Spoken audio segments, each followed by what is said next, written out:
on.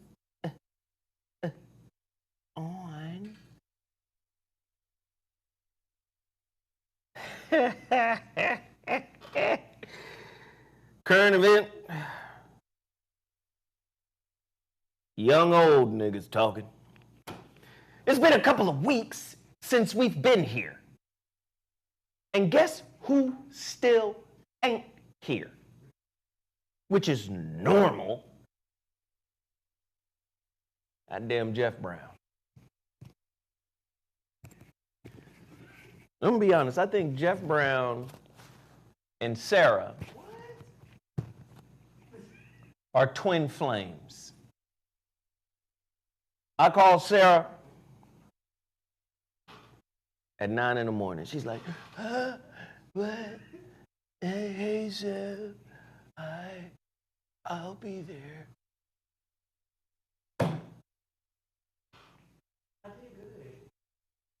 To my surprise, though. To my surprise, Sarah got here at 10 after 10. Now, Sarah needs to be here early. Because when Sarah get here with 10, 15 minutes to go before showtime, she frazzled. She's all, oh my God, let me call Mike. I need help. How do you do this? I don't know. What? Oh my God. Am I lying? Wait a minute. But when she has time, she walks through the process. She puts it all together. Ladies and gentlemen, welcome to the ZoWhat Show. It's been 2 weeks. Man, last week was a holiday weekend. That's why we weren't able to do the show, but we're here now. I want everybody coming in to hit the like button, hit the share button, as is commonplace. I'm about to do the community empowerment. Of course, Geoff Brown is on his way with them collars. He got 2, just them shits. First off, the material is made of dish rag material. That's the shit you wash your dishes with. And they shape just like, you remember them big ass cheese toasts you used to get in school, the lunch school? Just the cheese toast cut. My nigga got the cheese toast cut collar. That's young Dwayne. Hey. Young nigga talk. Me and Geoff Brown, man, we about to get it, man. Hit that like button. Hit that like button. Hit the share button, right? You know what? I should send you an old picture of me, huh? Ooh, y'all really gonna be cutting up. I send that motherfucking picture. Y'all gonna be like, Lord have mercy, Jesus, somebody save us from this little bad demon child. Anyway, as is commonplace, you know I gotta promote. The biggest thing that I wanna promote right now, because it's totally complete. This is a complete package that you can share with your folks right now. The ZoWhat Masterclass. Go to ZoWhatMasterclass.com if you missed it. If you didn't sign up when the classes were live, you can still sign up now and watch all 4 lectures and get access to all of the content. What I like that I think is so dope about this, man, this shit is handheld for me now. Let me show them this, Sarah. It's handheld for me. There's an app on here called Teachable. Teachable has the whole University of You curriculum. The whole curriculum is right here. Do you understand? All 4 modules, the whole tool book piece, the relationship tool book, the master class, all of the video links, all of the book selections. People always asking me, what's the book? Tell me the book. I got 25, 30 books in here. All of the entire course is on an app called Teachable. Now, when you sign up to the ZoWhat Masterclass, that's your username and password. When you download the Teachable app. You download the Teachable app, you put your username and password in, boom, you're in, you see the University of You, the entire curriculum. I need everybody to go support that. If you didn't do it, you should do it. It's really dope.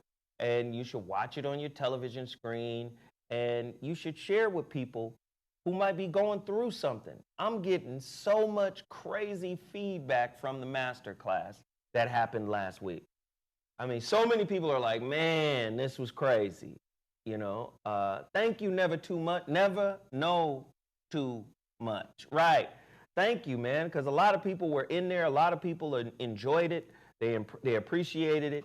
So I suggest if you haven't signed up, you should sign up. Visit ZoWhatMasterclass.com. I sent you. I put it together for you. It's going to be amazing. Now, total package energy. Can I tell y'all something about total package energy? Things are changing for total package energy. Things are changing for total package energy. Hey! Oh, shit. Look at this. It's John Isley. Oh. He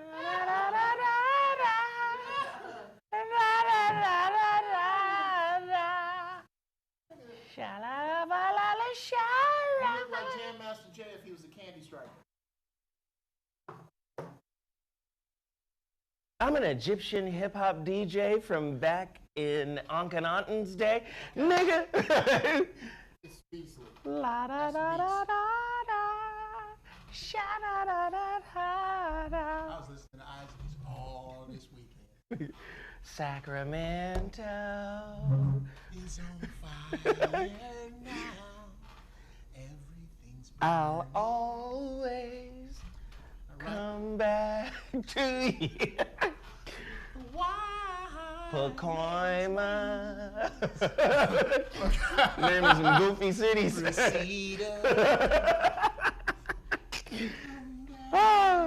Hey, Total Package Energy, man, they've changed their whole get down. I sent you some Total Package Energy pictures. Did you get them? No. It's only in the email. Contact@Vibe. Look at Sarah's skin looking all pretty. What you doing, girl? What She's not wearing no makeup. Oh, is that what it is? Is that what, bruh? No, Total Package Energy has changed their whole thing. Okay, is that what it is? They got high potency vitamin C now. Just vitamin C, advanced nanotechnology. They're changing out their bottles. Oh, shit. Now they're coming with a smaller bottle, but the contents is 18 times stronger. And it's nanotechnology. Gets right into the bloodstream. Put a little dab under your tongue and... They didn't put baking soda in it now, huh? Hey, we living in another world. You put baking soda in your laundry, it's better. Put baking soda in cocaine, it's crack. Put Put baking soda in your toothpaste. Bruh, what the fuck is baking soda made out of? Ladies and gentlemen, welcome to Two Old Niggas Talking, Two Young Old Niggas Talking. We young enough to still call ourselves young, right? But we old enough to call ourselves older than you, bitch. That's right. That's right. Let me tell you, Total Package Energy is reinventing themselves. They got a B12 shot now. For those of you who are dating vampires. Yeah, they have a B12 shot, feel good energy, advanced nanotechnology, pharmaceutical strength. I'm telling you, maximum nutritional delivery, 8 times more absorption than their old bottles and any pill. I'm telling you. Black on. They got Total Package Energy gel. Oh shit, you put it in your hair? Now, only a nigga with Rottweiler waves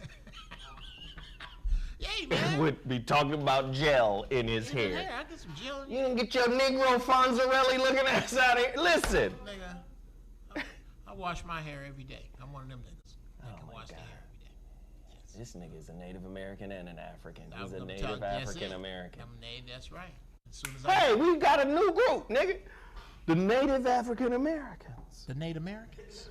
The Native Americans. Hey, Native American. Hey, Native American. Hey, Nigga, if we don't get in the studio, why you put... Zoe know right where I live. That nigga need to be in my studio. You ain't shit, Zoe Williams. Hey, man. It's just that you play a lot of cameo music. Nigga, I'm gonna fall on the floor. I'm gonna... Don't. Our love goes. That's my shit. Wow, I'm no good as we go. Don't be lonely. Okay. All right, we gonna see. My album. You know what? Okay. All right, y'all. Here's the real truth. We both working on albums right now. When they drop, they gonna be Speaker Box and The Love Below. Watch, they gonna be. It might be. I'm bragging. I'm putting that out there. But see, Zoe Williams shit is gonna be because it's James Broadway. Speaker Box.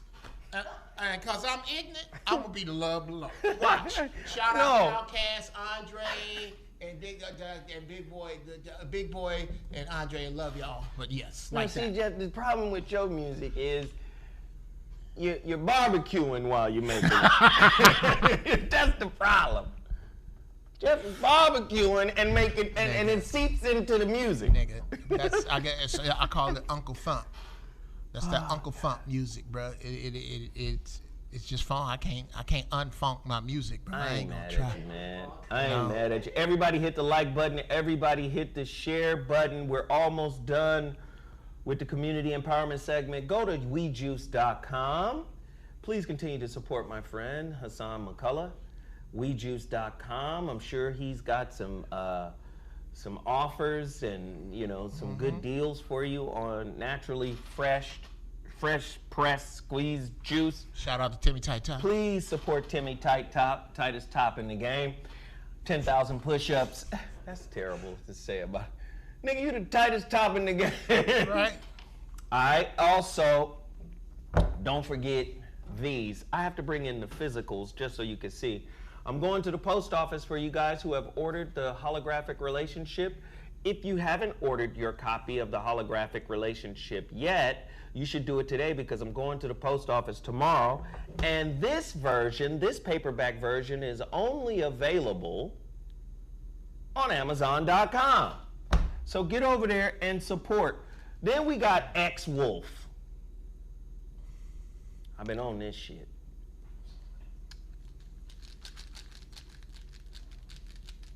We should change this from X-Wolf. What is it? It's a black-owned company. Mm-hmm. It's a testosterone booster. Oh, shit. It's a little bit like Nugenics. Okay. We should change this. What? What? To young old nigga stiffy maker. Young old nigga stiffy maker? Yeah. Yeah. Or stiffies. Name it Stiffies. I tell you what, brother. I may be willing to try some of that, but you know your boy will. I'm on some sea moss and some Jagoon right Hold on, Pam. That shit right there will turn your dick into the evil arch villain it was when you was 19. Yes, You know how I am, Jeff. Your dick meant you no good. This is one of my taboos in E5, being greedy. Ooh. I can't be greedy. So I want to share with you, Jeff. Okay. But I'm willing to go to hell. All right. I'm not gonna share this. No, I'm just like, ain't no hell. I'm just playing. I got a bottle of this for you. I'm willing to go to hell. You know what though? If you there needs to be shit that you are willing to go to hell for. There's some shit I'm willing to go to hell. You touch my kids, I'll go to hell. I'll go to hell. Do something to my family, my wife, I'll go to hell. I don't know if I'll go to hell over a bottle of pills and make your dick hard. I don't know. I'm just saying. I don't know if I would go to hell over that, Zoe. This works, man. This works. It worked for me. Okay, did you hurt somebody's feelings this weekend? No, I didn't do no pelvis damage. Okay. You didn't give nobody a ride on the old fibroid buster? No? What if this was a fibroid buster. That's what it turns your dick into, the fibroid buster. Get on in there. No, I'm sorry. Feels like a little debris needs to be moved. Yeah, is that a class ring? Jesus Christ. Okay. Let me bring my little caterpillar dick in.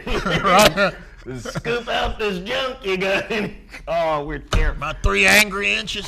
3 angry inches. That's what's wrong with most white men.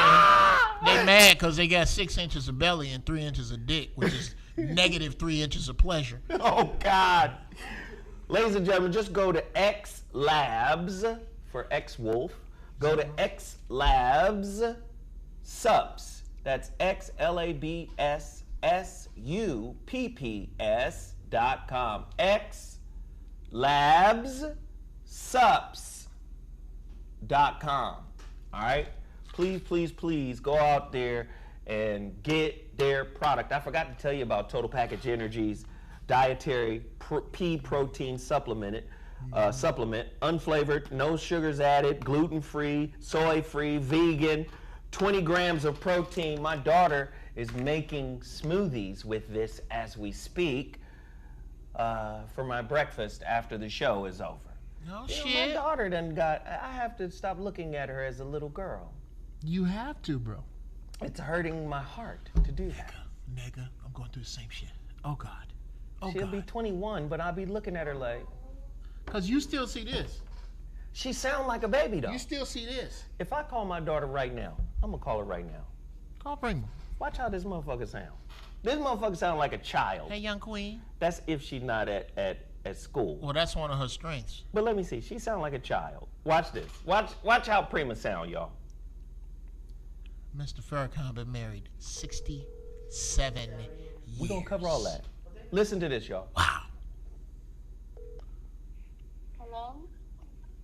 How you doing? Good. Are you making smoothies for us? For you?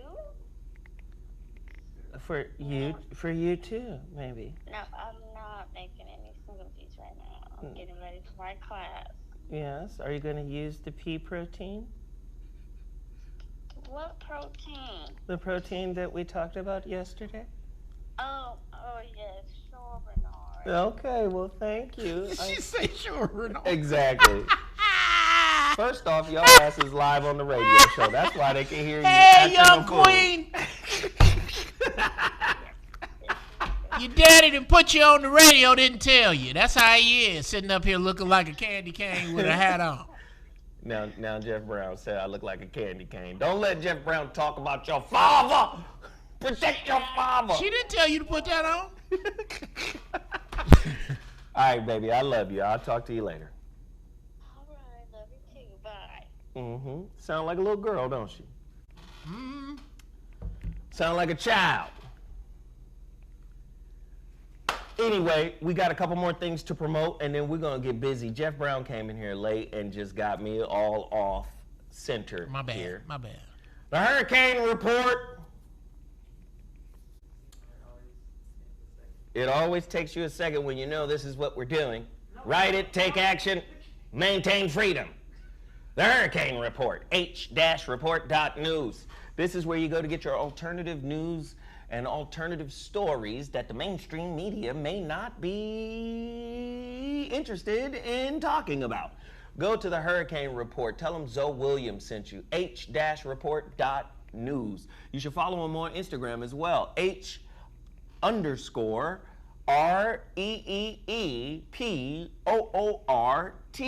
The HuriKane Report. Please go there, support their brand by purchasing all of their gear. This helps them stay in business. This is a strong business. We support this business, the HuriKane Report, for alternative news for people of ADOS, I guess, lineage. And then one other thing.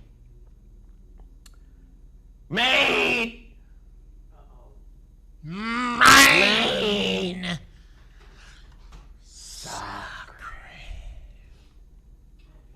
This beautiful woman sent me some more socks. Oh, snap. You rocking them? I'm not wearing them today. Okay. But she sent me another package of socks. Oh, shit. Man. Whew. I don't know which is nicer, the socks or the girl. No, she bad. I ain't lying. Geoff, I ain't lying. I be kind of wanting to out her a little bit. Because I know if the dudes on this channel saw her, they would be buying socks just to try to communicate. Hey, try to holler. Do you have an extra small, medium, in socks, my nigga? A medium. They would. I'm telling you. So at the toe, is this double or triple stitch? What's the thread count in the socks? Like they would have stupid conversation because they would try to get to know this woman. I kind of want to put a picture of her up. I think I might. I'm going to ask her. I'm going to reach out to her and ask her, is it okay if I show your face? Follow Made Man Soccery on Instagram right now. And then this is the last thing I'm going to promote for sure. TerryLomax.com. Let me tell you something about Terry. She helped put together the master class. She know what the fuck she got going on. I'm telling you, I done seen it firsthand. If you trying to start a podcast, man, and you trying to monetize it, you want to make some money. See, a lot of people think they could just start shit. You know what I found, Geoff? Women have been putting on makeup since they was 12. Now, all of a sudden, every last one of these motherfuckers is on the internet, on YouTube, as makeup artists. Well, you should be. You didn't put more than 10,000 hours in. You should be an expert. Yeah, you're supposed to be. But what happens is, podcasts is like makeup artists. Meaning, every woman out there is trying to be, a makeup artist or do a podcast. Because she done drew on her head. Because it's the current thing to do. Yeah, I drew on my head so I can draw on all heads. But motherfuckers don't understand the subtleties and the nuances in making a successful one. Right. Like, a podcast is not just turning on the mic and start talking. You got to have some kind of structure. You got to have some kind of flow.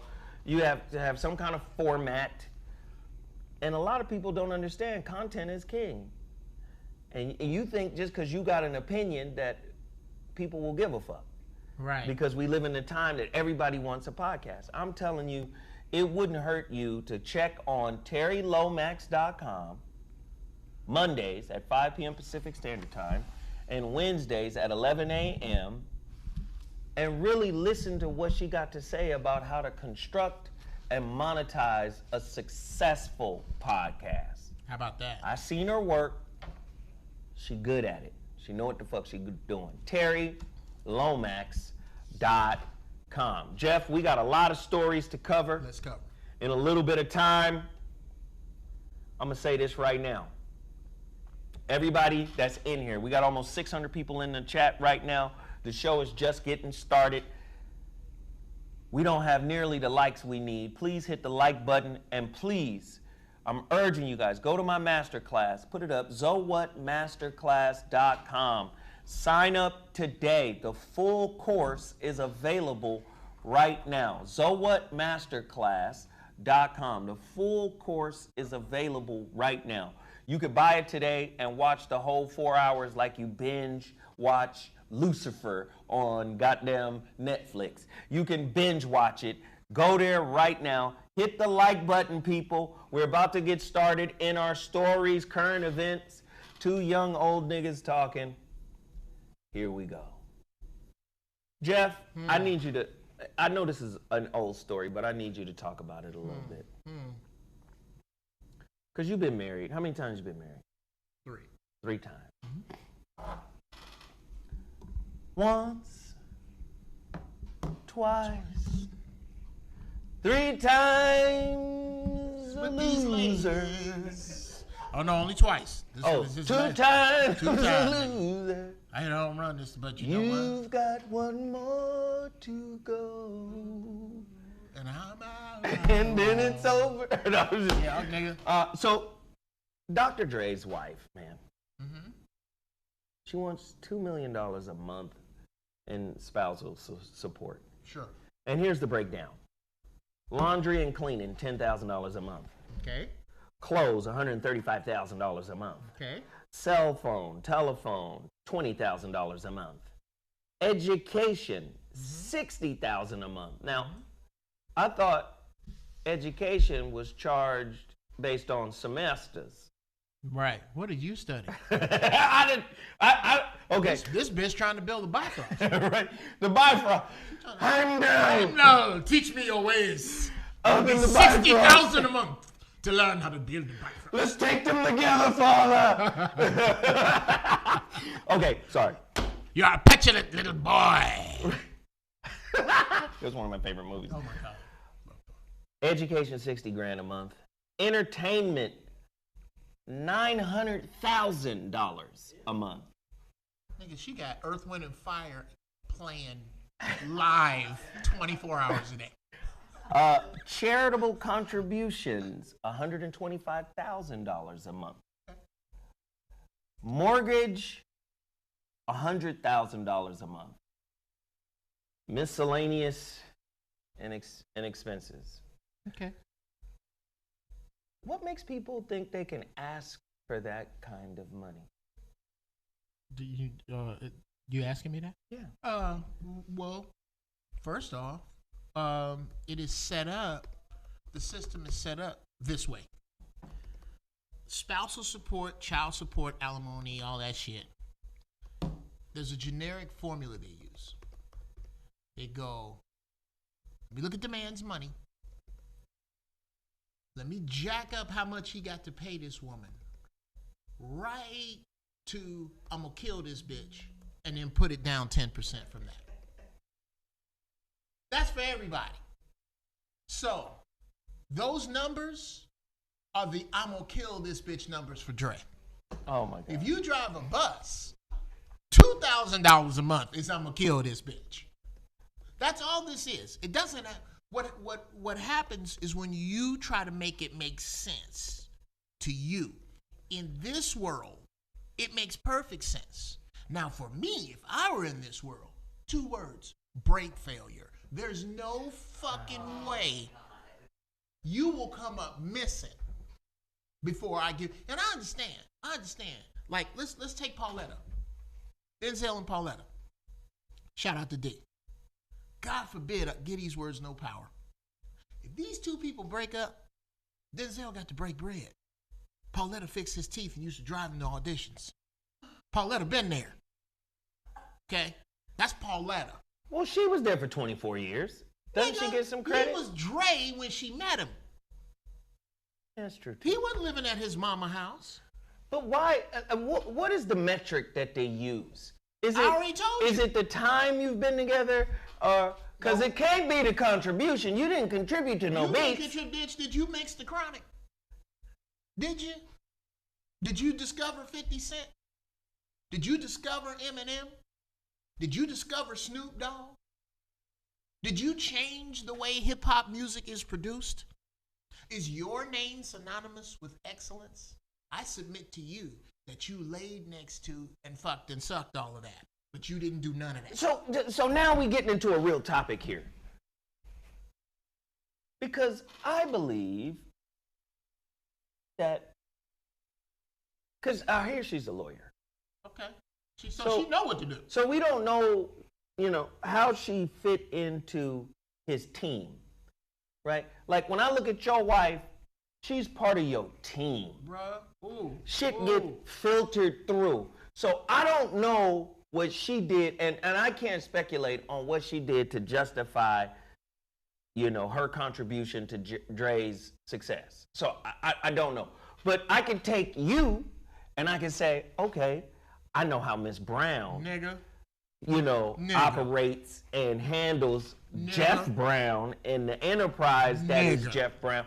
So my real question is now, what's fair? So say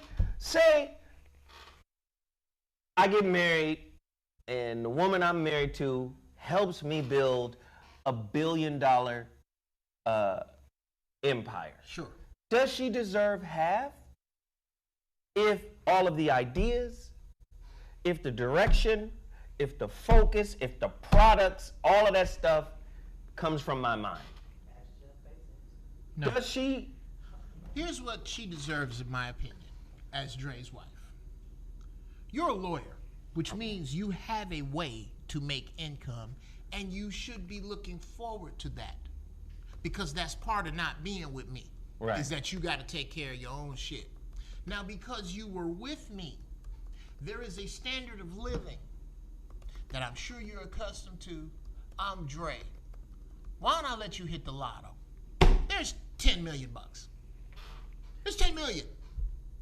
What is wrong? I think there should be like Acrimony, like the movie Acrimony, right? No, I didn't see it. But That's what the dude who became a super inventor, became a billionaire, after the woman was talking all this shit about him, and then left him because he wasn't shit. Then finally his idea blew up. This is Tyler Perry shit. Oh, that's why I don't know. I don't watch Tyler Perry movies. Yeah. I'm sorry. But then he came back to the girl, and gave her 10 million. She had calculated only $1 million. Had been taking care of him or whatnot. He gave her 10, and she was salty that she walked away. So my question is, if you not like for instance, because this is rare, and I have to bring this up, Einstein's wife, I forgot her little weird ass name. She had some little European. Ernestine? What's a great European name? Helga? Helga. Yes, one of them kind of names, right? She actually helped this motherfucker with his equation. Right. She wasn't just sharpening pencils. Nah, she was a physicist too. Right. She a nigga. I did some if a man drops a ball on the train. Right. So I'm making the point that if you not actually, like Quincy Jones is a composer. Right.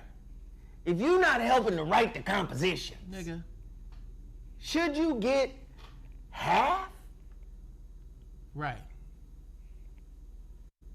Like, I need to understand that. And like Geoff said, you're a lawyer, you can create your own lane. Yes. It's not, because a lot of this stuff is medieval.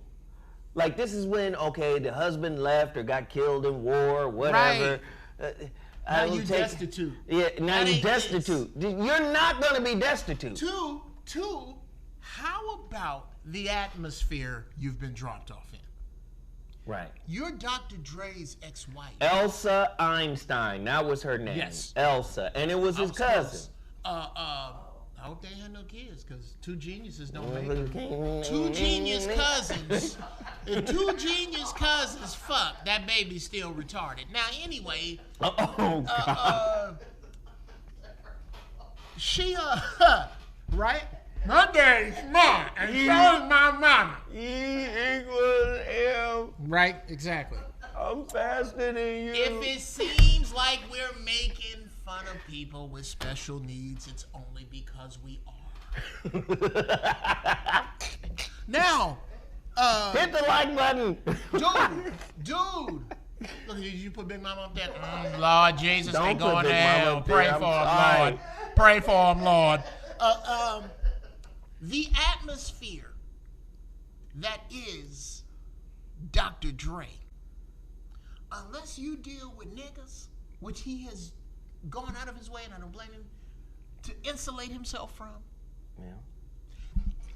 These people don't know nobody that know nobody that know nobody that's broke. They're so, if you've ever been around or in the company of a lot of rich people, most rich people struggling is on the fringe, which means she ain't got to look nowhere but past the end of her well cut up nose to find financial opportunity. She ain't gonna never be hurting unless she just fuck all that money off, which is possible. I don't care how much money you got, you can fuck it off. But she is not the mother of four with a Chrysler minivan. Well, she does have kids, and they're adult kids now. So, okay. So, yeah, okay. So, yeah, there's no argument there. Yeah. Okay, cool. So, yeah, how much do you think she deserves in the breakup? You said the lottery, 10. Here's $10 million. I'm willing to pay you $10 million up front, and we walk away. Right. Who gets to turn down? What judge? Listen, what judge would be like, listen now, this ain't nowhere near enough. But then again, the court system is in favor of women and children. There is a judicial bias, gender bias. Without question. And then motherfuckers act like it ain't. They don't want to speak on it. It's mum's the word. But let's just be 100% real. There is judicial gender bias. Let's move on to our next topic. Okay, if I may, before we do that. Somebody in the chat room says she claims he was physically abusive. I say, so fucking what? So if he was physically abusive, why didn't you say it before you divorced? Right. Because if you really were concerned about him being physically abusive, why try to punitively damage him?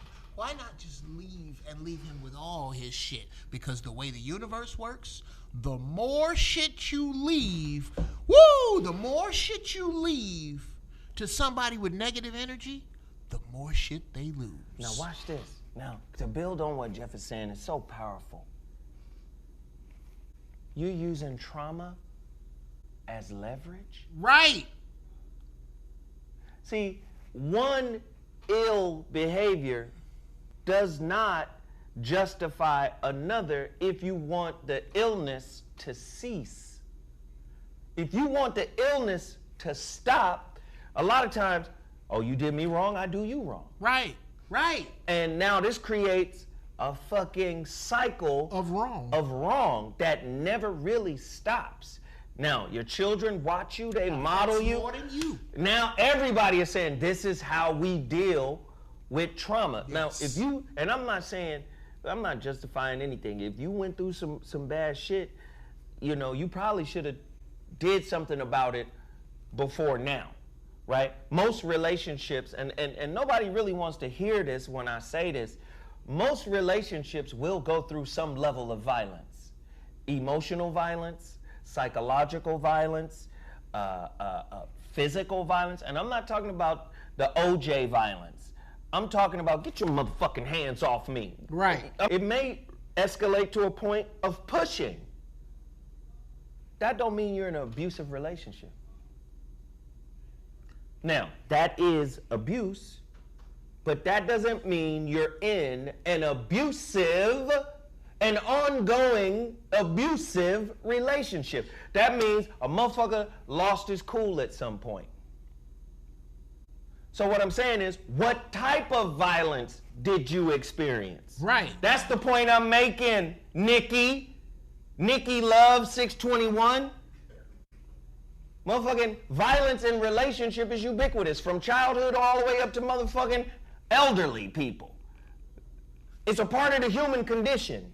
And many psychiatrists and therapists have already pointed out that it is not a determining factor for the end of a relationship. Not the chief one. Shit, motherfuckers leave relationships faster over money than they do over violence. Point in case, she stayed in a violent relationship according to her because the lifestyle was good. Do you really want to talk about it? How about it? Where you at, Nikki? Nikki Love 621. You want to talk about it? And hold on, let me find it because somebody just said it in here. How he apparently was violent because he beat up D. No, another one. Michelle A. Listen. Okay, but thank you. We got it in stereo. Both of these came before her. Right. Both of these, you knew this nigga had a strong overhand right before you ever gave him any pussy. That's my point. And you was with him for 24 years. You understood who he was. You understood what he was capable of if he allegedly did those things. You had a strong backhand forecast. So again, and I'm not saying, this is not to justify Dr. Dre. No. If Dr. Dre did that shit, that's wrong. I mean, we've all been through that. I can't believe you're saying that, but okay. No, this is what I'm saying, man. Listen, in relationships, you can lose control. In relationships, you can fall off. You can fall beneath your own standard. Yes. You got a standard for yourself. You fucking fall off, right? Cool. This is not to say he's justified for falling off and not dealing with whatever it was that caused him to fall off from an internal space. Sure. Not giving him a pass for that. I wouldn't give myself a pass for that. Boom. But if you with somebody who will use that as leverage for later, on the legal side, knowing who he was when you got with him, that speaks to the type of person you chose. There's falling off versus living off. Now. Wait 1 second. Hit the goddamn like button. I ain't gonna ask you again. Hit the motherfucking like button. You understand me? There's damn near 1,000 motherfuckers in here. And we only got 300 likes. Right. It's disrespectful, my nigga. Go ahead, Geoff. Right. Shit. There's a difference between falling off and living off. Okay. Now, to overshare, me and Mrs. Brown have only had one argument louder than the radio. And at the end of it, it was actually my fault in the first fucking place. It's always your fault, nigga. I know your wife. Generally, nigga. Generally. It's you. Just like it's me. I got a Hulk. She got a She-Hulk. And we go out of our fucking way to put those two Hulks in steel cages under the earth being fortified by the fucking Tesseract. Because we know how, not us, no matter what my wife says to me, she's probably 55. What's she gonna say to me that's gonna really damage me at 55? Women picky about their age. I ain't gonna tell you how old my wife is. However, wife is gorgeous, man, and she got that crazy eye. Oh, bro, she kill you, Geoff. She kill you. She kill you. She kill you. There's probably not much I'm going to say that is going to damage her because of who she is now. But I can say, and she can say, plenty of shit that will damage the relationship we are trying to water and cultivate with one another. We each meet at the middle. Oh, she could definitely cut you down with a word. God, oh, bro. Lord, I can see that. Oh, my God. She know where all the bodies is buried. You know somebody, you talking about somebody know me better than my mother? You don't shut your rusty pinky toe. All that. She knows, oh, she'd go way worse than that.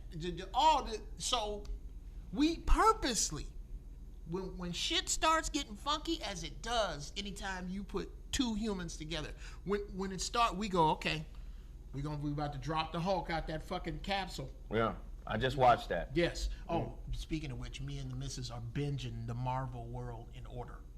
In nice. Chronological order. Nice. So it's not what I'm gonna say to you or what you gonna say to me that's gonna hurt us.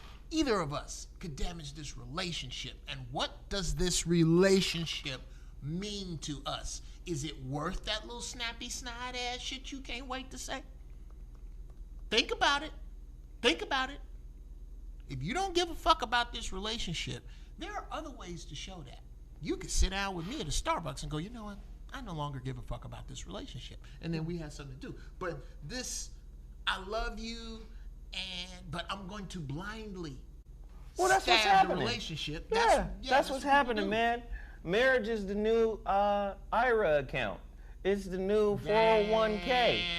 Because all they got to do is have a baby and marry you for a little while, and then, because it'd be a lot of celebrity, entertainer, ugly, goofy looking niggas that you know you shouldn't have been with this cute woman, but she was only with you because of your celebrity. How about it? And then she gave you a baby for a little while, and then she saw that you built strange, you got knock knees, and she said, you know what? I'm young. Let me get rid of this motherfucker for now. This nigga look like Alfred Hitchcock. It's real talk.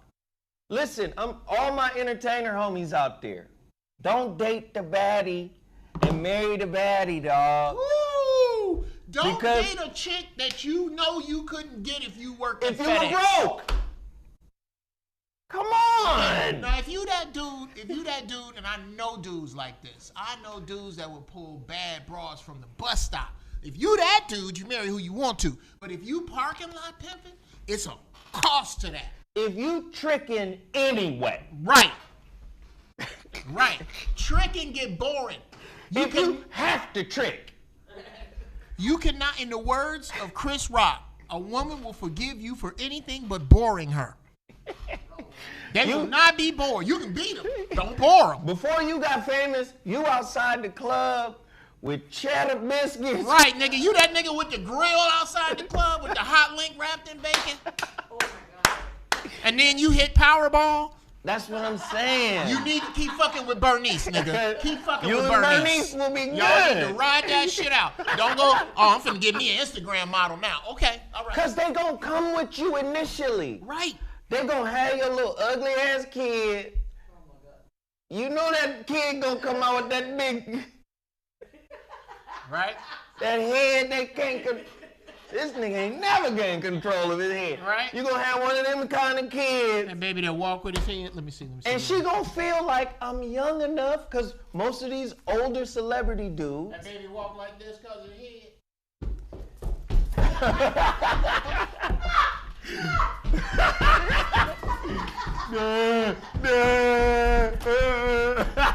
Everywhere you go, that head, yeah. I'm just saying, this is the game. First off, you get some kind of level of fame or whatever. Do you know all of the niggas here in Hollywood, the celebrity dudes, recycle the same broads, women? The same broads. I can't understand it. How y'all juggle the same pieces? I can't get it, bro. I don't get it. When I tell you, here at least, the finer they are, the more woe out. Oh my God. Yeah. It's high-end woe out. You can pretty much guarantee for the most part.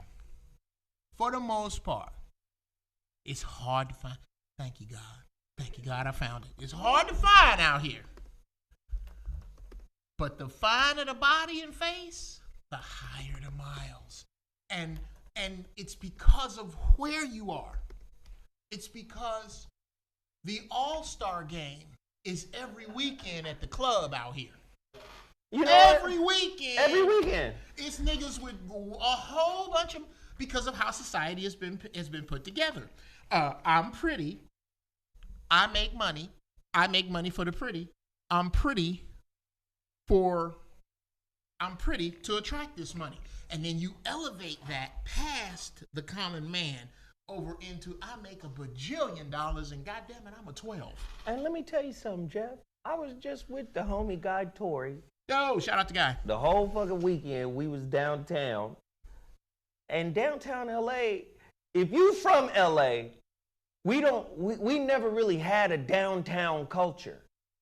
LA was the inverse of all the cities like, say, Chicago. Chicago's got an active downtown. Yes, yes. New York has an active downtown. A lot of spots, yeah. Los Angeles never really had an active downtown because up until the time we put the Staples Center downtown. So we brought the entertainment industry to downtown. Yeah, because nobody never really went downtown unless you wanted to. Downtown did the industry's paperwork. Yeah, that's it.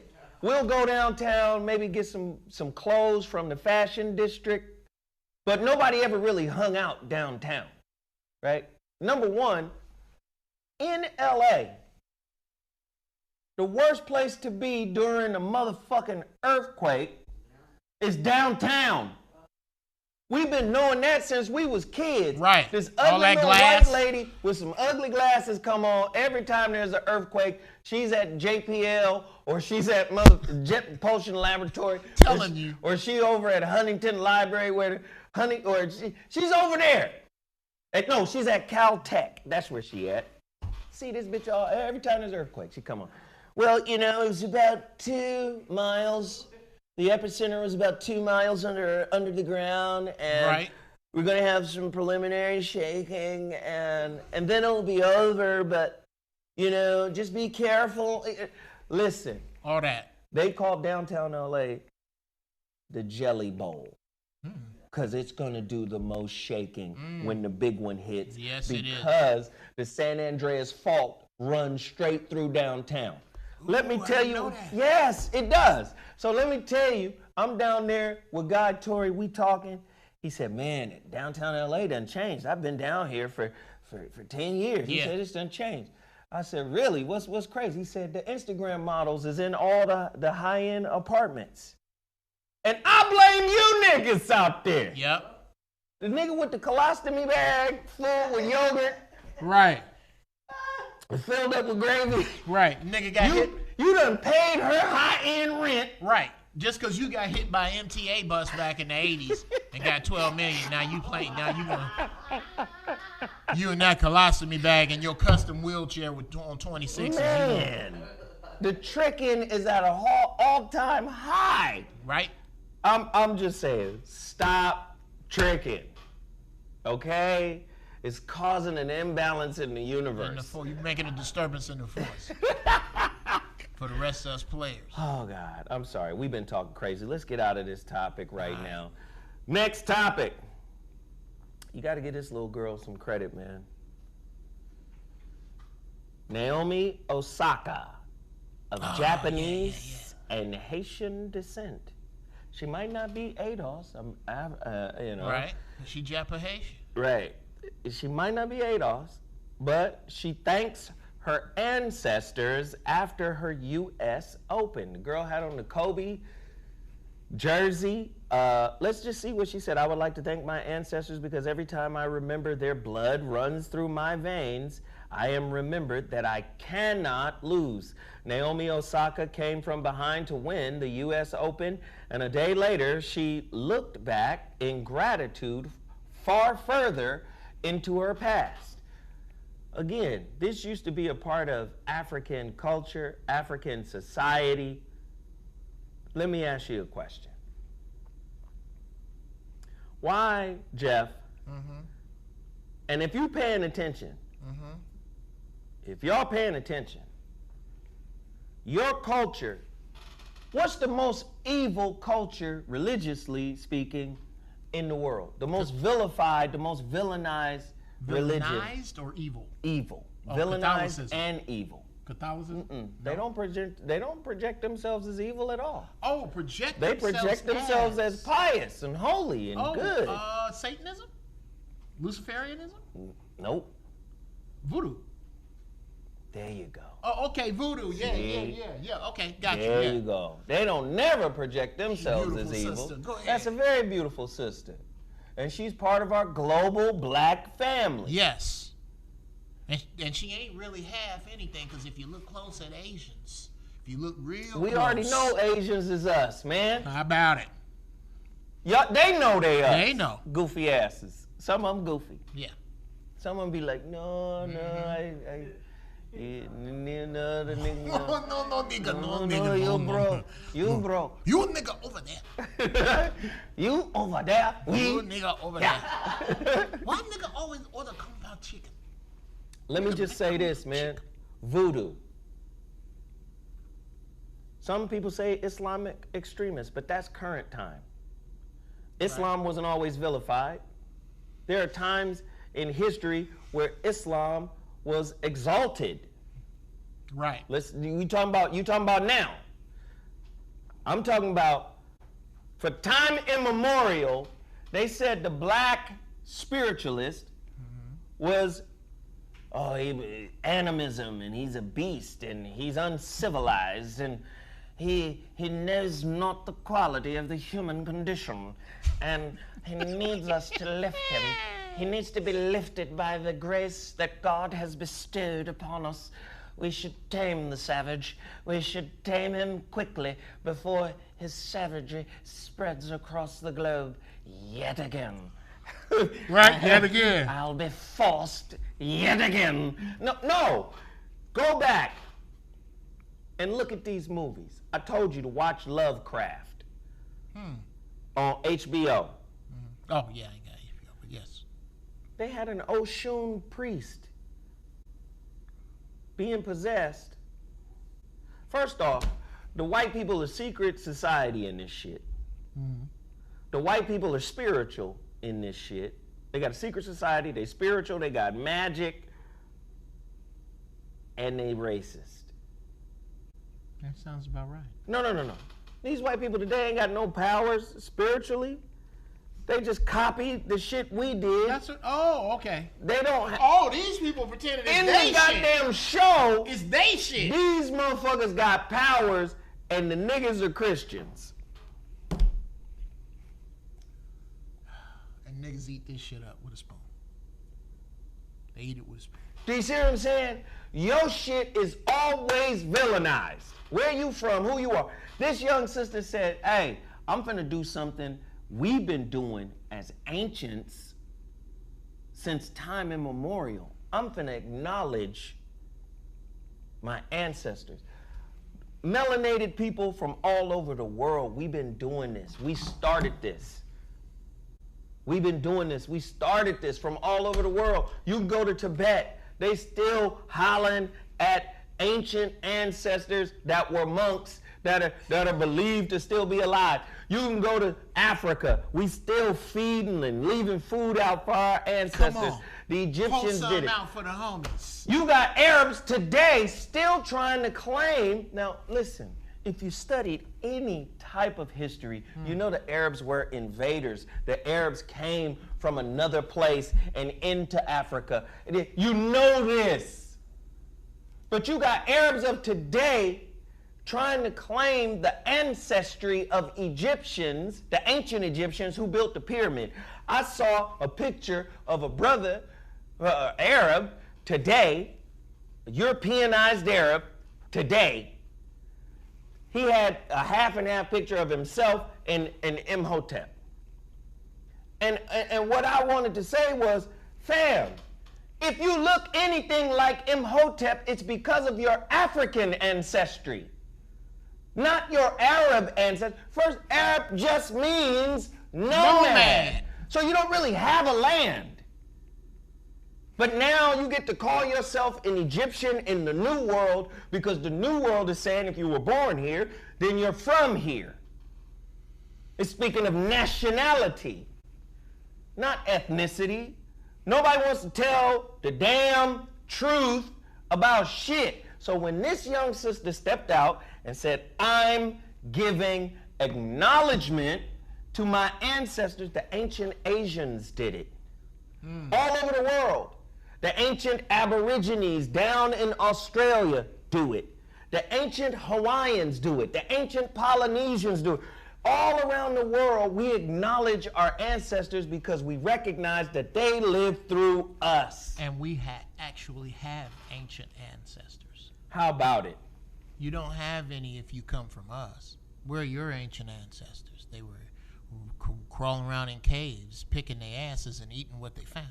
So, you don't get your hand out your booty. Right. Hand out your booty, please. Hand out your booty, please. Hand out your booty, please. Oh, I like that. Hand out your booty, please. I'm saying, give me an example. Do Europeans worship their ancestors? Maybe they do. Do they memorialize their ancestors? Do they believe that their ancestors come back through them? Maybe they do. I'd just be pissed off. I want to acknowledge the young girl, the young sister Naomi. Keep winning.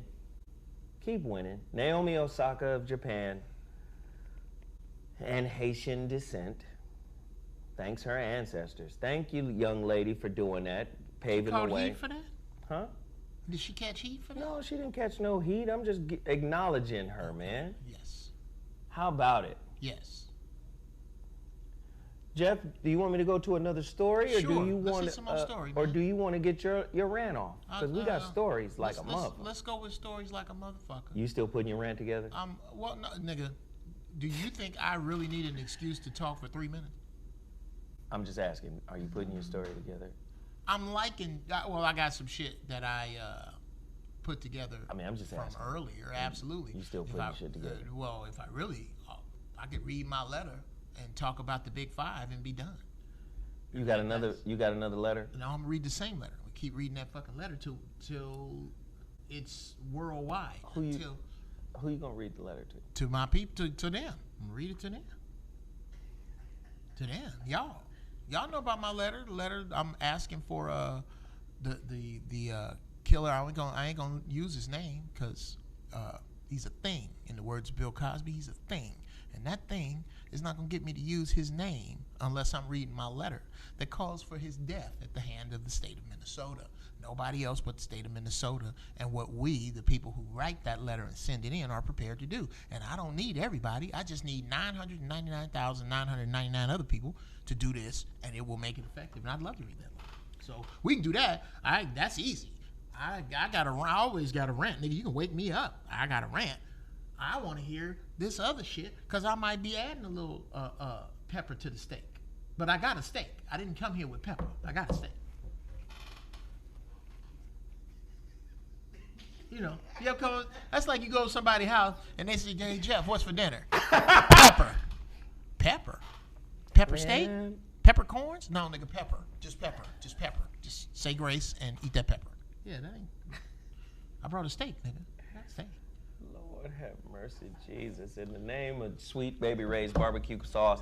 Before I go to the next story, because this is a good story, please go to ZoWhatMasterclass.com. Please, please, please get yourselves there. Come on, I'm building a new brand, a new business, and I want to be able to bring some more of these master classes into fruition. I want to bring in life. I want to start bringing in some guests, and I want to start bringing in some bigger people to come through. Please support this one, though. This one is pretty powerful, pretty intensive. ZoWhatMasterclass.com. Get there right now. 4 modules. It was supposed to be 4 hours long, but it's 5.5 hours long. So, very good stuff. We laid it all the way out. Please visit ZoWhatMasterclass.com. On to the next topic. 19 families, this is CNN reporting, 19 families buy nearly 97 acres of land in Georgia to create a city safe for black people.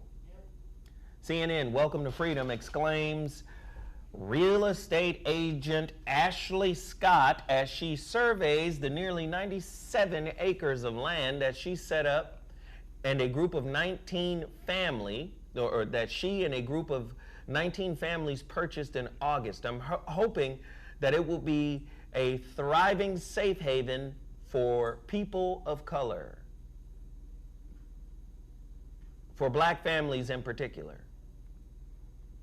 Scott says, the land sits just east of Macon in rural Wilkinson County. Now, just listen to the name of the county.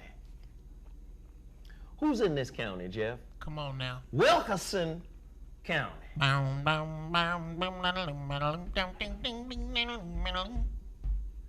What are we gonna do? What are we gonna do? Niggas start to come through. Making their own towns. Other than good barbecue, why should we let them do what they finna do? Hey, this is a big step, and I am proud that the sister put it together.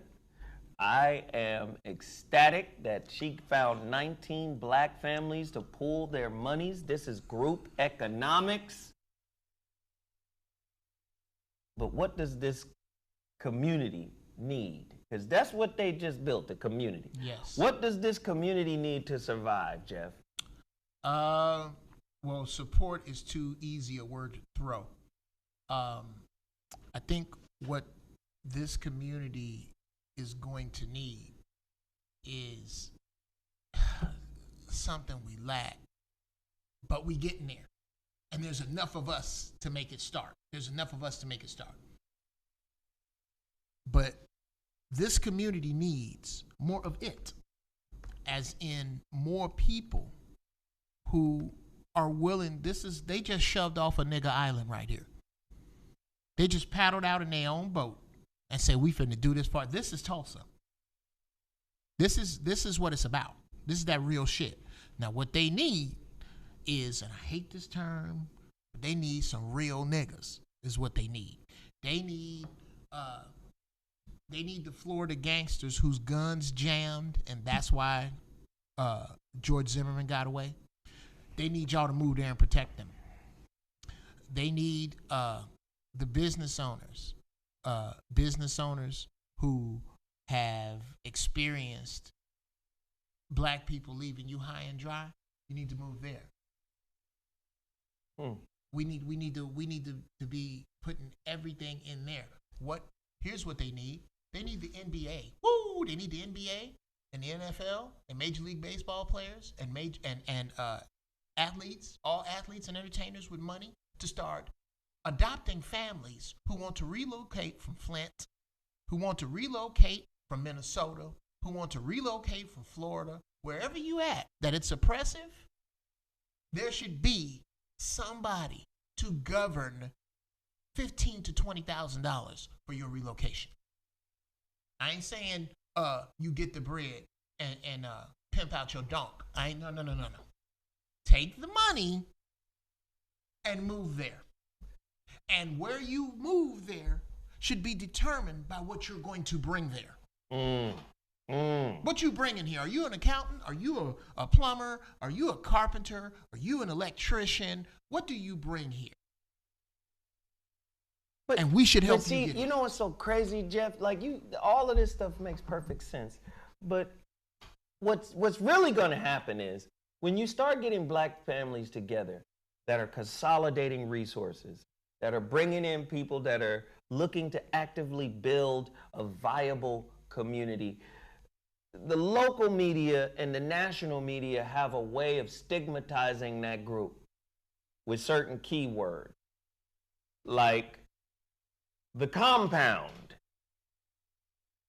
The 97-acre compound houses 36 families. You get what I'm saying? Mm-hmm. Like the compound or the community. They start labeling it shit.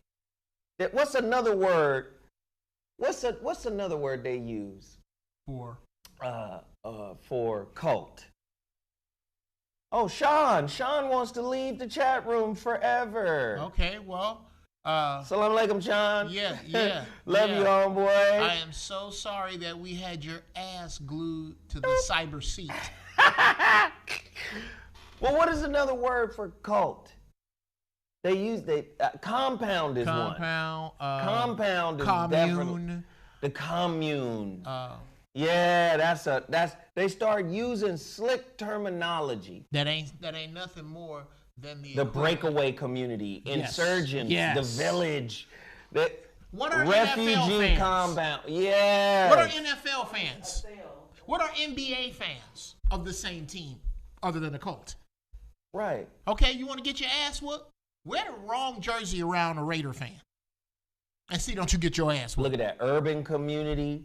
Yeah, what did they call the Waco people? They had a... Oh, Branch Davidians. They start using negative verbiage. Right, of course. Right?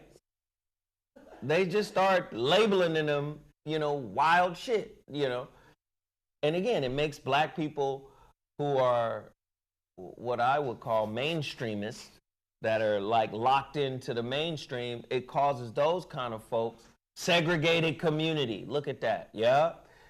It makes those people hesitant to move in and do business with black families because they don't want to be seen as some type of separatist or some type of separate group. But I think this is a power move. 19 black families buy over 97 acres of land. But the enclave, that's another one. Enclave, yeah. The enclave, right? But yeah, what I would do if I were them, I wouldn't have promoted it like that. Because sometimes the shit you doing gotta stay low key, gotta stay quiet. Gangsters Because move inside. just build a community quietly. Because when you use their media to put out this shit, that's you saying, hey, look at us over here. No, shut all that shit up and just pop up on their ass over time. Then it's too late.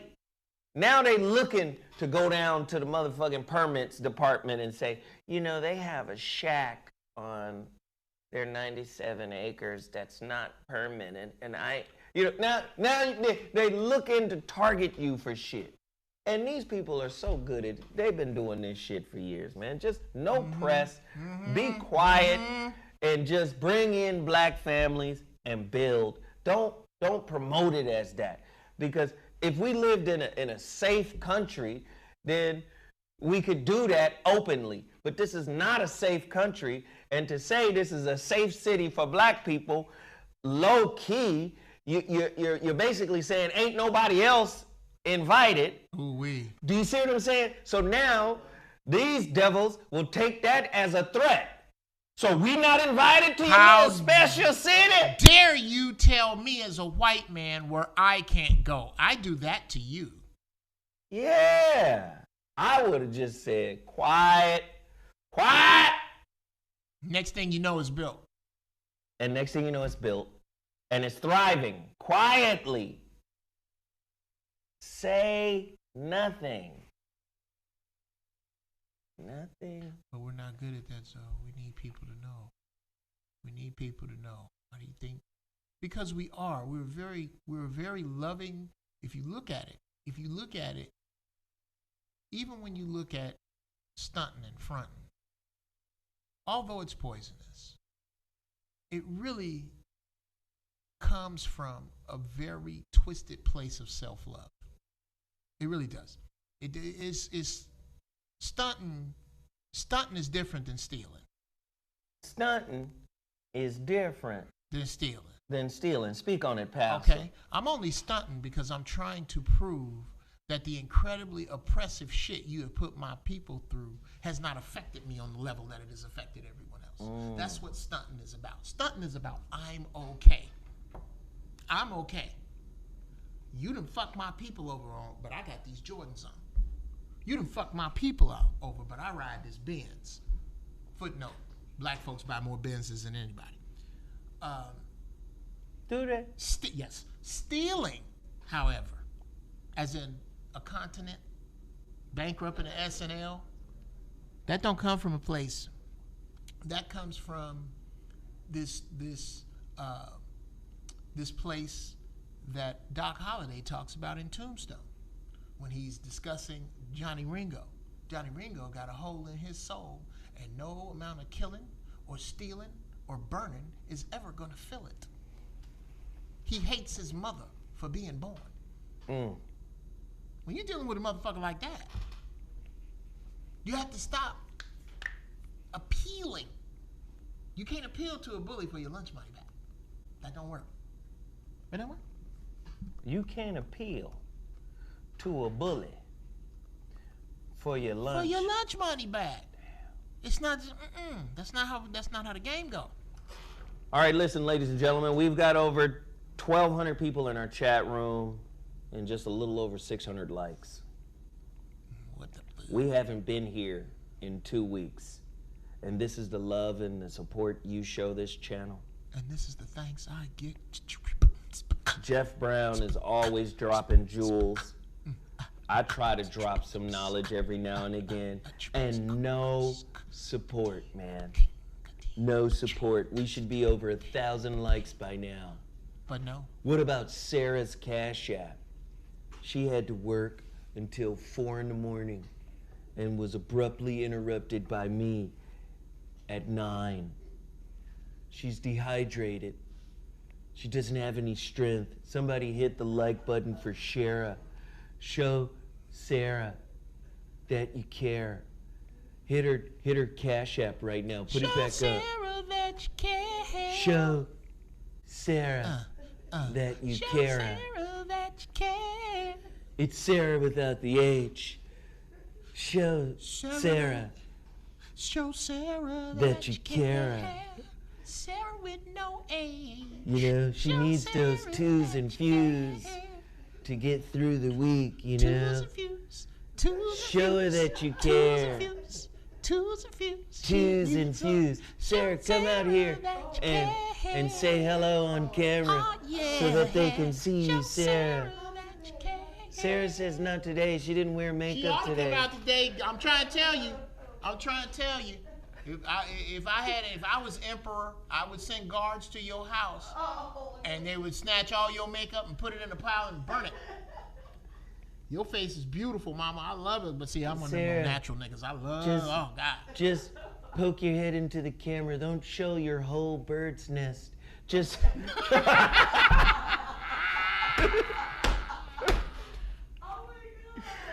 Just show your face briefly, Sarah. Show Sarah that you care. Please Cashapp Sarah. Show Sarah that you Show her love. Show her that you care. Show Sarah that you care. So she can get her toes done. Show Sarah that you care. So she can get her toes done. All right? She needs some shea butter. Show Sarah that you care. And listen, we got 1,200 people in here. We didn't sell nowhere near 1,200 masterclass signups. So I know there are a lot of people in here who did not sign up to the masterclass. Y'all gotta get that masterclass. I promise you, it is worth it. Go to ZoWhatMasterclass.com. We have 0 sales today. Y'all playing with me. Now, okay, can I pimp the masterclass for a hot second? Okay. Now, when Zo do this show. Let me do this. Okay, you can do that. Because your hands were up. Let me. Okay.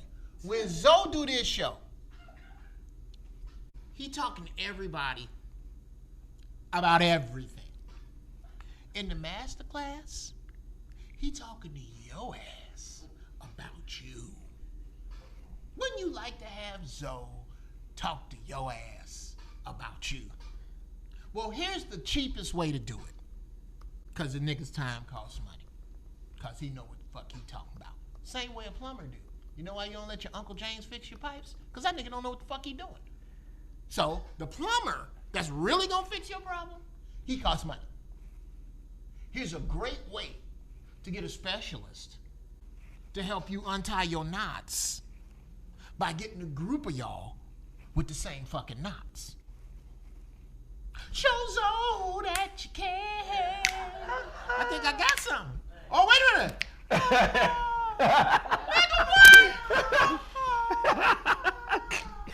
Why are we so dumb?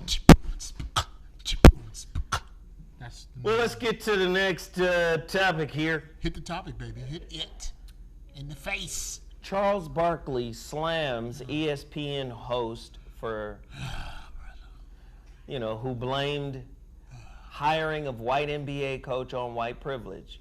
Now, this is one of the few times that... Old Terrible was right.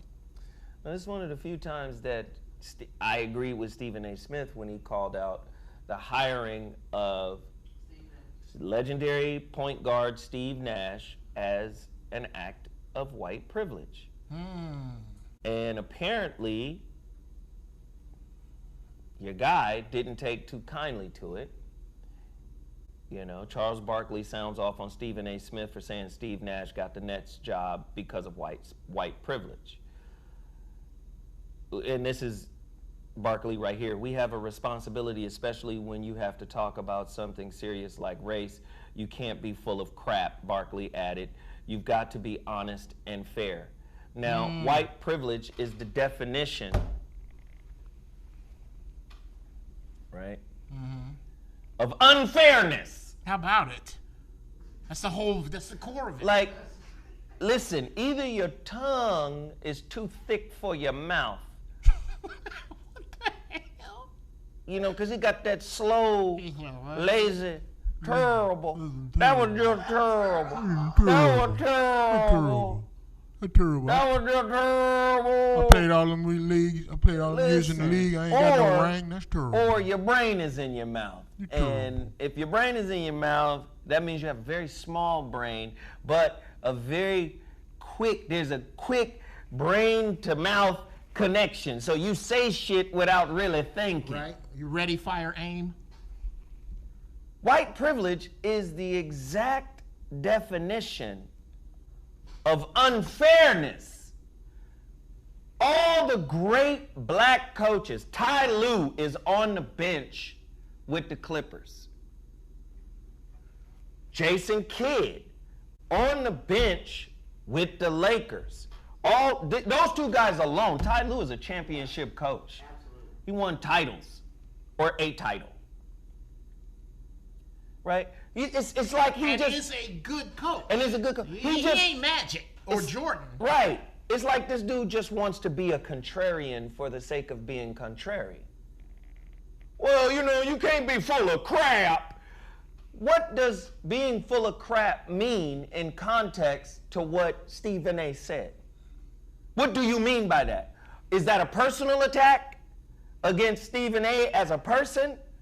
Because if it's a personal attack, that's between you and him. That should be handled off air. How about it? What he said was Steve Nash getting the gig is white privilege, which it is.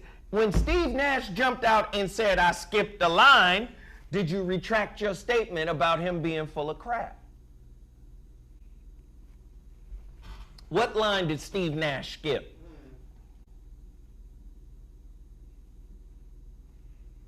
The line of qualified black coaches that could have been black coaches. Can we we talk about it? Can we just keep it 100? Can we be honest? Can we be real with it? Is that all right? Does Charles think white privilege doesn't exist? Yes. Yes, or it's not that big a deal because my house is nice. He's just getting, I think he's getting old and senile. He getting, something is happening. Like there's a disconnect in his, like, okay, he went to Auburn. Auburn is a good school. So now I'm questioning his intellect altogether. Like, is he just dumb? Because I don't watch all the time. I don't listen all the time. Barkley went on to say that Nash is a great player and a good dude. Does that mean he gets to skip the line? Right. Is being a great player and a good dude qualification enough to skip the line? Now, there are a lot of great players and good dudes that are brothers. How'd you get past Olden Polonies? How'd you get past? Well, he's a better player than Olden Polonies. No, but he's Olden Polonies is a great player and a good dude. Yes, Olden is a great dude. Great dude. But how'd you jump over him? There's a bunch of great dudes. How'd you jump over? Yeah, there's a bunch of good dudes. They said KD and Kyrie also requested Nash. Okay, well, there's that. Listen, Kevin Durant and Kyrie Irving, two of the Nets and the NBA's greatest players of today, requested Nash. But according to most teams, the influence that players typically have isn't enough to sway it like that. You got to go through the general manager, you got to go through the owner, you got to go through a lot. Yeah. This is a guy who doesn't have any experience ever as a head coach. Why not get a brother in there to head coach and then campaign that brother pulls in Steve Nash? You guys got that kind of influence. Y'all didn't say about Jason Kidd? We did talk about Jason Kidd. He's sitting on the bench for the Lakers.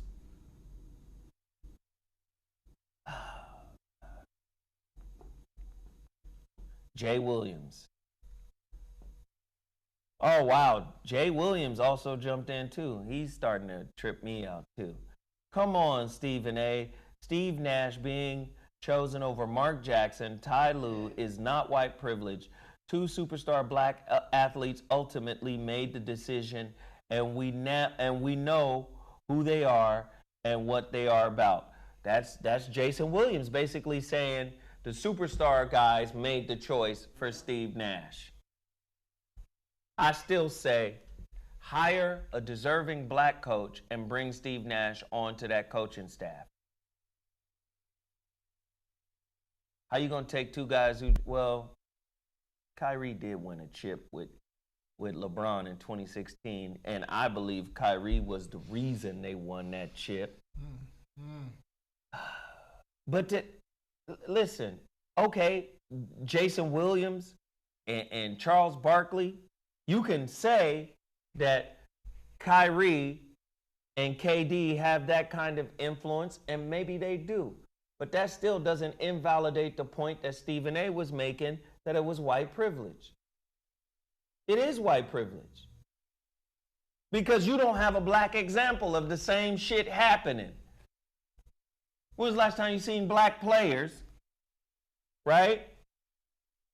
Right? I'm just saying, when was the last time have you seen black players stand together to request that a black coach get hired in this league? Do you have an example of it?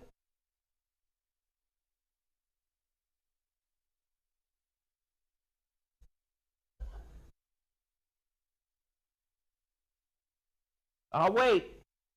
Where are the examples of the Hoopers saying, yo, I need that brother over here? I done seen Coach of the Years get fired that were black. One or two, the Raptors coach. 1 or 2 years afterwards, okay, that's enough. That's enough rope for you. Who won, Coach? Man, cricket, exactly. So, this is goofy, man, goofy. All right, Geoff, you want to do your rant? No, we can bust it out. You ready? I saw you taking notes. Oh, bro, this is one, taking notes is cathartic for me. I figure out other shit I'm gonna do with this. Like I done wrote down, show Sarah that you care, cause I'm show Sarah that you care. You dirty motherfuckers. Show Sarah that you care. See that's in that groove. That groove right there that made most of 35, 40-year-old black America. That's what okay, some of y'all wouldn't be here if the barge wasn't here. But yes, I'll start this something up right now.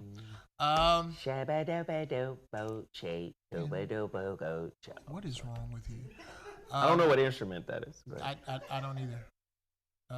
Actually, that played that part, that was Bunny DeBarge on the Rose. Blum blum blum blum blum blum blum. Bunny was bad back in the day. Have you seen her now? Fantasy. I'm not gonna do that. I'm not gonna do that, sir. I'm not gonna take that road with you. Okay. We all get old. All right. Stop snapping on old people for being old. Everybody don't look like Lena Horne when they get old. Lena Horne didn't look like Lena Horne. I'm leaving. You get that slice of paper nose having us out here. I'm not gonna let you talk about Lena Horne like that. I'm gonna let you do it, ZoWhat. Go ahead. I'm sorry. No, I'm not. I was watching A Different World with my daughter yesterday. Oh my God, my daughter loved A Different World so much that she started crying a few years ago when she found out that Hillman wasn't real. Oh, Jesus. Yes. She thought she was going to go, huh? He thought she was going to Hillman. Wrong. I was like, I can afford. Yes, you can go to Hillman. I can afford Hillman. You can go to Hillman every day right on this couch with Whitley and them. Wow. Okay. Let me start here. I have written a letter that seems to be gathering some steam. Or I wrote a gang of letters, actually. And these letters were written, for those of you who do not know, to the CEOs of Fortune 500 companies in Minnesota, which was my response after seeing what they did to our brother George Floyd. I make these letters available to you at hit me up, askunclejeff@gmail.com. Ask Uncle Jeff, Geoff, at Gmail, and I will send you one of these letters. This one is to Geoff Harmoning, the CEO of General Mills. Dear Geoff, I write this letter in response to the most recent death of one of my brothers at the hands of the Minneapolis Police Department. This happens so often in our country that the names do not matter anymore. The track record of police brutality and racism in your state is long and storied. Since 2000, 53 of us have lost our lives in Minnesota. This letter isn't about them. It's about you and your company. You head up General Mills, a Fortune 500 company headquartered in this state. There is no way you could possibly have driven to work, interacted daily with staff in public, and not have noticed this racial divide.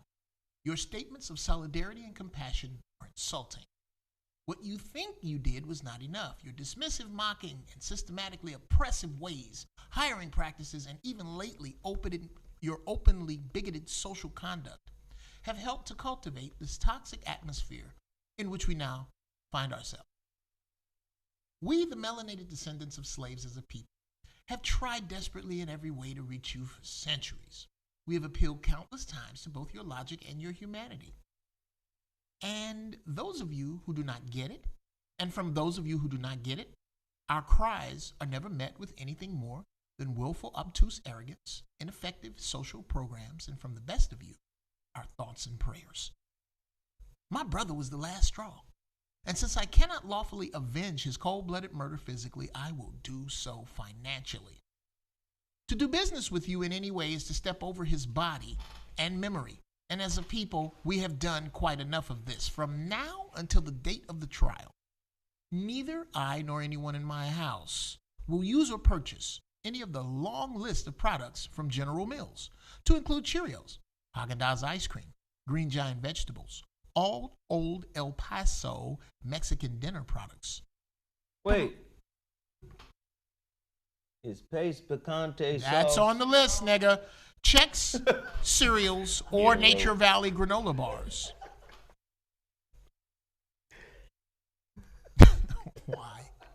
Why?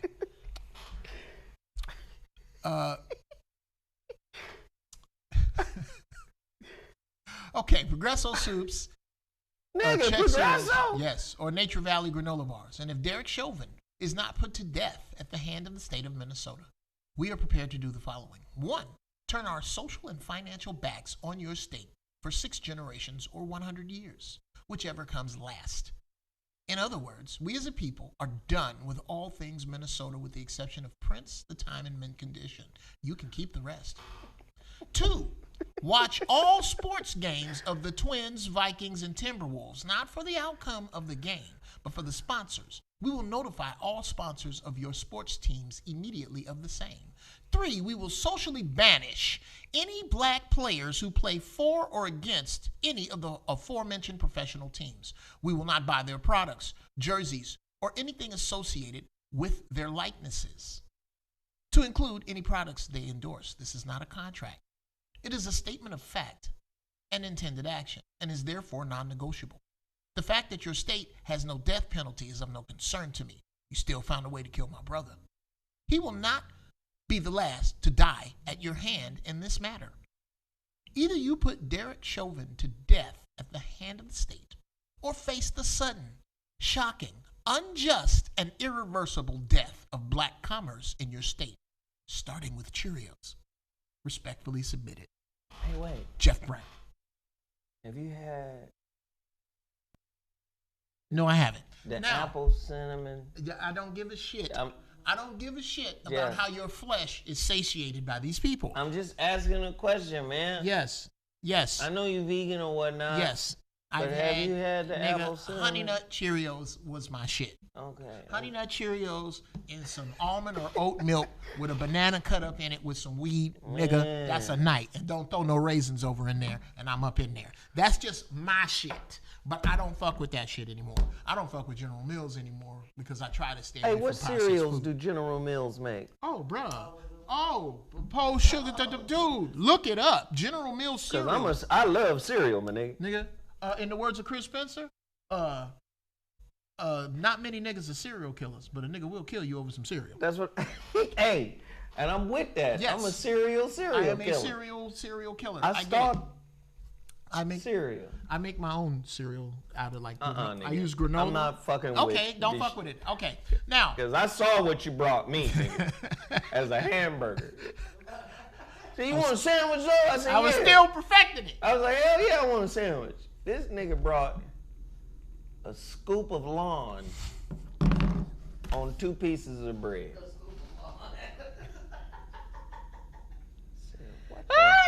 Anyway, from this moment forward, I will not make light of, make fun of Dartavion, Jadavion. None of them, in the words of the late James Hanna, made up nigga French names. I won't. Made up nigga French names? Yes, because we ridicule these names because they don't sound like appropriate Anglo-Saxon names. When all that these sisters are doing is knowing, as they look in that baby's face, I'm not looking into the face of a Todd. I'm not looking into the face of a Chet or a Brett. I want something that sounds like me. So I babble like a child unlearned of a language. And that's what we are. We are children unlearned of our own language. We have lost our native mother tongue. Yes, sir. This is what people subconsciously on a deep spiritual level mean when they say, nigga, why is you talking white? Because the way I fuck up the English language satiates my soul. Does and it? you, yes. You feel good about fucking nigga, up when language? I throw out a both of them.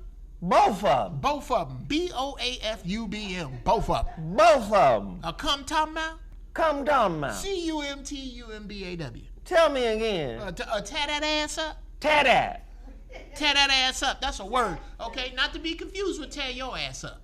Boy, if you don't get somewhere and sit down, I'm going to tear your ass up. Boy, you see your mama in them jeans? When you go to bed tonight, I'm going to tear that ass up. That's different. Do you understand? But that's my shit. What's your name, Neil? What your name is? What your name is? I don't, now, because I can ask you, by what moniker do you call yourself? That's because I have a command of the language that was thrust upon me. So here's what talking white really is. Anytime that I devalue a black person by prejudging them, oh, that nigga ain't shit, you talking white. Anytime that I decide that before I even use it, a brother's products are substandard. I'm talking white. Talking white is not talking proper. It isn't. It isn't. It is of you to be intelligent, but it is also of you to be soulful. So if you want to fuck some words up, fuck them words up. You know what I mean? Yeah, yep. You know what I mean? You know what I mean? Your words were stolen from you. Your language was stolen from you.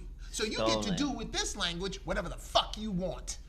That's what I say about language. And I have a great command of the English language. In fact, I make my living writing. And I am giving you the permission to name your baby what the fuck you want to name your baby. Just long as it doesn't have 13 letters. Unless those 13 letters mean something. Lamangelo. Yeah, Lamangelo, yes. Orangelo. I understand what you're trying to do with Orangelo. Lemon jello, nigga. Yes, Orange yes, and lemon Lamangelo jello. and Orangelo, yes. Orangelo. Nigga. This is Orangelo Williams III. Right. Nigga, that's orange jello. That's orange jello. Now, Instead of orange Jello, all you got to do is go to Google and look up what African names mean. Right. And what you see for your child. Yeah. And follow the energy back to your people. Because that's all you doing, sisters. That's all you doing is you're stumbling toward what is naturally you. Constant exposure to opulence and poverty have the same effect. Degradation of the psyche. Huh. I like it. If you are overexposed to opulence,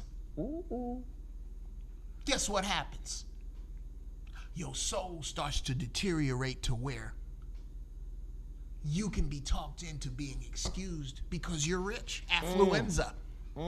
That is an overexposure to opulence that makes you think that affluenza actually exists.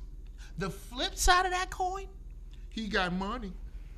That's the first thing but niggas you know what? say. That's what happened to the kid at Stanford who raped a girl. Right. He got off because the judge said he was suffering from affluenza. He's so rich, he didn't know what the fuck he was doing was wrong. Exactly. Okay, cool, finish. Now, to some degree, I give that credence. That's why I don't have any sympathy for niggas who get opportunities and fuck them off. Because you ain't got to go far. I don't care. Oprah got broke niggas in her family. Jordan got broke niggas in his family. The Bushes don't. You also vilify the poor. This is what happens when you've been overexposed to poverty. You'll vilify the poor. Or excuse me, overexposed to opulence. You vilify the poor. Oh, well, why don't they get up off their boots? Why don't they pull up by their bootstraps? Why don't they do what slavery was 400 years ago? They did all of that. Overexposure to opulence. Overexposure to poverty destroys hope, which it should. I was about to say I hate hope. I hate hope is for shitty planners. Stop hoping. Stop hope. Hope is the same as wish. You finna hope somebody do some shit for you because that's what you're doing when you vote. I show hope. I show hope. I show hope. You're gonna hope yourself into a gas chamber. That's what you're doing. We always disagree on hope, but okay. Yeah, we can get into that. Yes, to me, the act of voting is flipping up the top of your tank turret to throw a dirt rock.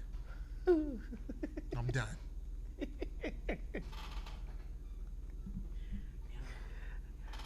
What's Geoff?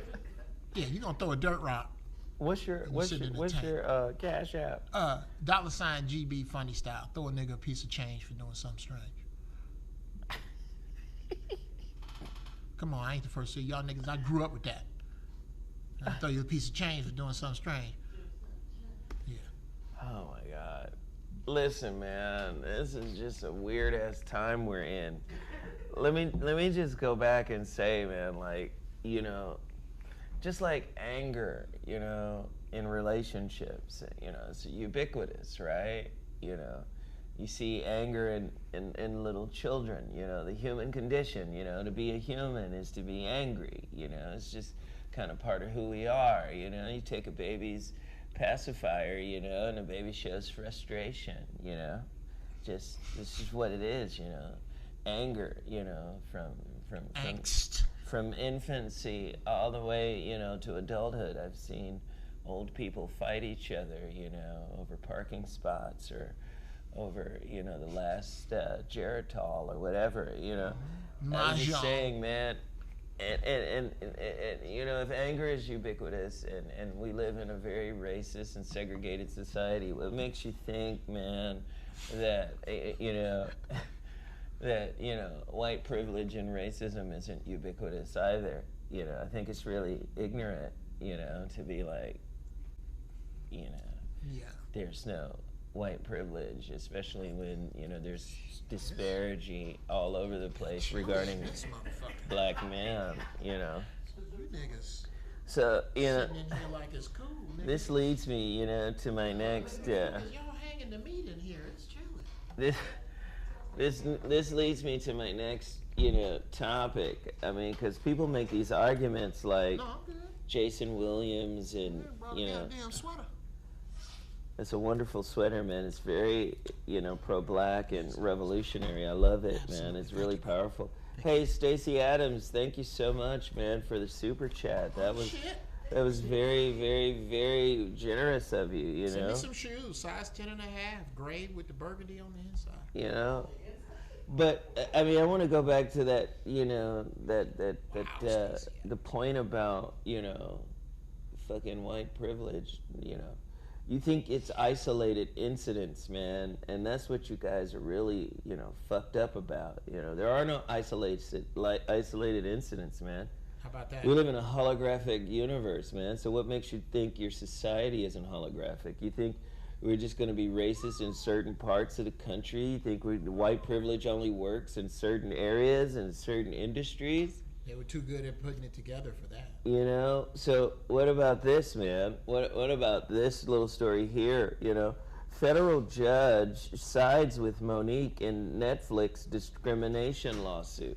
So I guess... Shout out to Momo. So Monique was initially wrong about racist bullshit and gender bullshit, around Netflix, huh? You think? Maybe? Possibly? I mean, you guys are such fucktards, man. It's really stupid. Like, it blows my fucking dome off, You guys missed the whole fucking point, man. It's racist from the top down, And so many Negroes are in fetch and what is it? Fetch and stepping mode, Guys are stepping and fetching, and it's really weird. It's awkward. Like, it's almost like your nuts never fail, so you can't really challenge anything. Your nuts never fail? I'm just saying, man, there's an opportunity to challenge some things, but your nuts are so high in your anatomy, like they're up by your pancreas. You should do some jumping jacks. Do some jumping jacks so your nuts would fall out of your guts. Your nuts need to lower themselves, man. Like, it's really crazy when you really have to defend your oppressor. Like, it's the weirdest thing ever, man. I'm really afraid of niggers. Of black guys. And that's when the meeting went bad. I'm really afraid of niggers. Like, wait a minute. Now you finna get the PhD, the Pumpkinhead Deluxe. I'm really scared of niggers like that because, they're like built-in snitchers, man. They have to protect the height of their nuts. Their nuts are really high in their body, so they have to protect that. They have to defend that. They have nut height. Right. You're nut vertical. You got nut vertical. I just think it's crazy, man. Like, this is where we live today. Yeah, it's crazy that Monique got more balls. She was able to stand up. Monique got more balls than a bunch of you dudes in this game. Shout out to Monique. I'm writing something for you right now, mama. Right now. Holla at me if somebody no more. Holla at me because I'm working on some shit. But that shit, they can't even see the green on your shit. That's right. It's red, black, and green, but his cuffs are green, but because he's against the green screen, they can't see it, man. Oh, wow. See, it's black. Yeah, it's red. Okay, pull your shirt down. This is a badass kid. Give this nigga some peppermints and sit him in the back of the church. That's green. That's green. And that's green. But just look red and red. And it's the 68 Olympics. And somebody else was asking what it had on. That's KRS, right? No, I'm just saying, man. It takes a certain kind of man to be okay with putting everything that matters. Listen to what I'm about to say. Say it. Say that shit, nigga. Say it. Shit, man. It takes a certain kind of man to stand up for his truth, even though he knows it's going to put everything that matters to him in jeopardy. Malcolm X. No. Dr. King. Would Malcolm X said that? No, I'm saying as in. Oh, Allah, got it. Medgar Evers. Yeah, man, it just takes a certain kind of man. Like, you got motherfuckers right now. Listen, Everything about these motherfuckers is an illusion. The richest man on the planet Earth right now is Bezos. Bezos. Right? What's Jeff Bezos? Jeff Bezos. Amazon. $200 million. But because you so thirsty and you so greedy and you so motherfucking hungry to be like them, to live up to their motherfucking standards, do you know $200 million is not the same as it would have been in the 1900s? In the 1980s? 200 billion. Oh yeah, he got 200 He billion. had 200 billion. Well, see, what that's almost like the fallacy. I know a little bit about this. I dabble in real estate. The fallacy of appreciation, that your real estate has appreciated. No, it hasn't. If you didn't put a helicopter pad and a rocket launcher on your house, it isn't worth any more money. It just takes more of these things called dollars to buy it because they are worth less.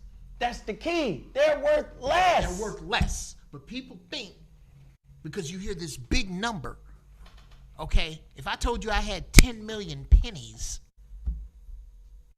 that sounds like a lot. But 10 million pennies, if I'm not mistaken, is only $100,000. But it sounds like. So when you say, I got $10 million, well, is that 10 million $20 or 10 million $1920? But that's what we're saying, right? Yeah. So the cost of living is going up. There's more dollars in circulation. The more dollars in circulation, the less value it's worth. It has, right? That's what, you pull the money back in, they call that, what was that? When you pull the money back in, I forgot the term that they use. I'm old. But the point I'm trying to make is the wealthiest man on the planet Earth was Mansa Musa. 400 billion in gold. But that was back then. What would that be worth today? That 400 billion in gold. What would that be worth today? They always trying to rewrite a narrative. Let's besmirch Michael Jackson so we can rewrite the narrative of the greatest entertainer to have ever existed. The largest selling artist is no longer Michael Jackson. It's back to white people. So now we can say that he's not the one anymore, and we can say we are the one. They're always rewriting some narrative. They're rewriting the ethnicity of the ancient Egyptians. They're rewriting everything. And when you got black people who try to justify little pockets like, oh, this isn't pervasive. White supremacy isn't pervasive. White privilege isn't pervasive. Right. What? In this society? Right. Please, somebody knock it the entire fuck off. God damn. I know being on motherfucking TV, especially sports shit, you got to make up dumbass arguments. When there was no basketball, the arguments was stupid as fuck. Whose new shoe is gonna outsell? It's just dumb shit, right? So I know you gotta choose a side and argue some shit. Somebody sitting in a meeting coming up with this dumb shit. Right. But this is crazy, man. Let me just say this. Plaintiff has successfully alleged that Netflix failure to negotiate and increase her opening offer by straying from its standard practice, employment actions, that they are reasonably likely to adversely and materially affect an employee. In other words, these motherfuckers wasn't even trying to holler at her when she said, no, I ain't taking that. I deserve more. Y'all should give me some bread. Right. The court also mentioned that an employer's failure to negotiate an opening offer in good faith is an adverse employment action. Adverse, against it. We ain't even trying to employ you. So we gave you an offer that you couldn't negotiate, basically. You like, what the fuck? You turning down this money, nigga? But is that not white privilege? Right. Nigga, I gave you a bale of hay. Now get the fuck on. That was a gift. I could have gave you nothing. Right. Right. I could have hung you. I could have strung your gritty ass up. Right. It's too many motherfucking examples of blatant racism. So I guess the ladies, what's those actresses' names? Pull their faces That up. big old pretty nose. God damn. She got a pretty mouth too. I kiss her mouth. Monique got a pretty mouth, boy. Let me tell you.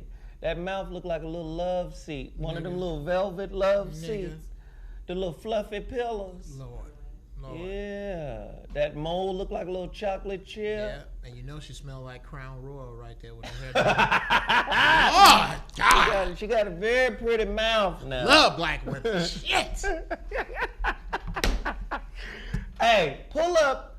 What's the white ladies that went to jail for 32 minutes? Not literally. For cheating to get their kids into USC. Oh, these are the pretty white women. Yeah, and what's the other one?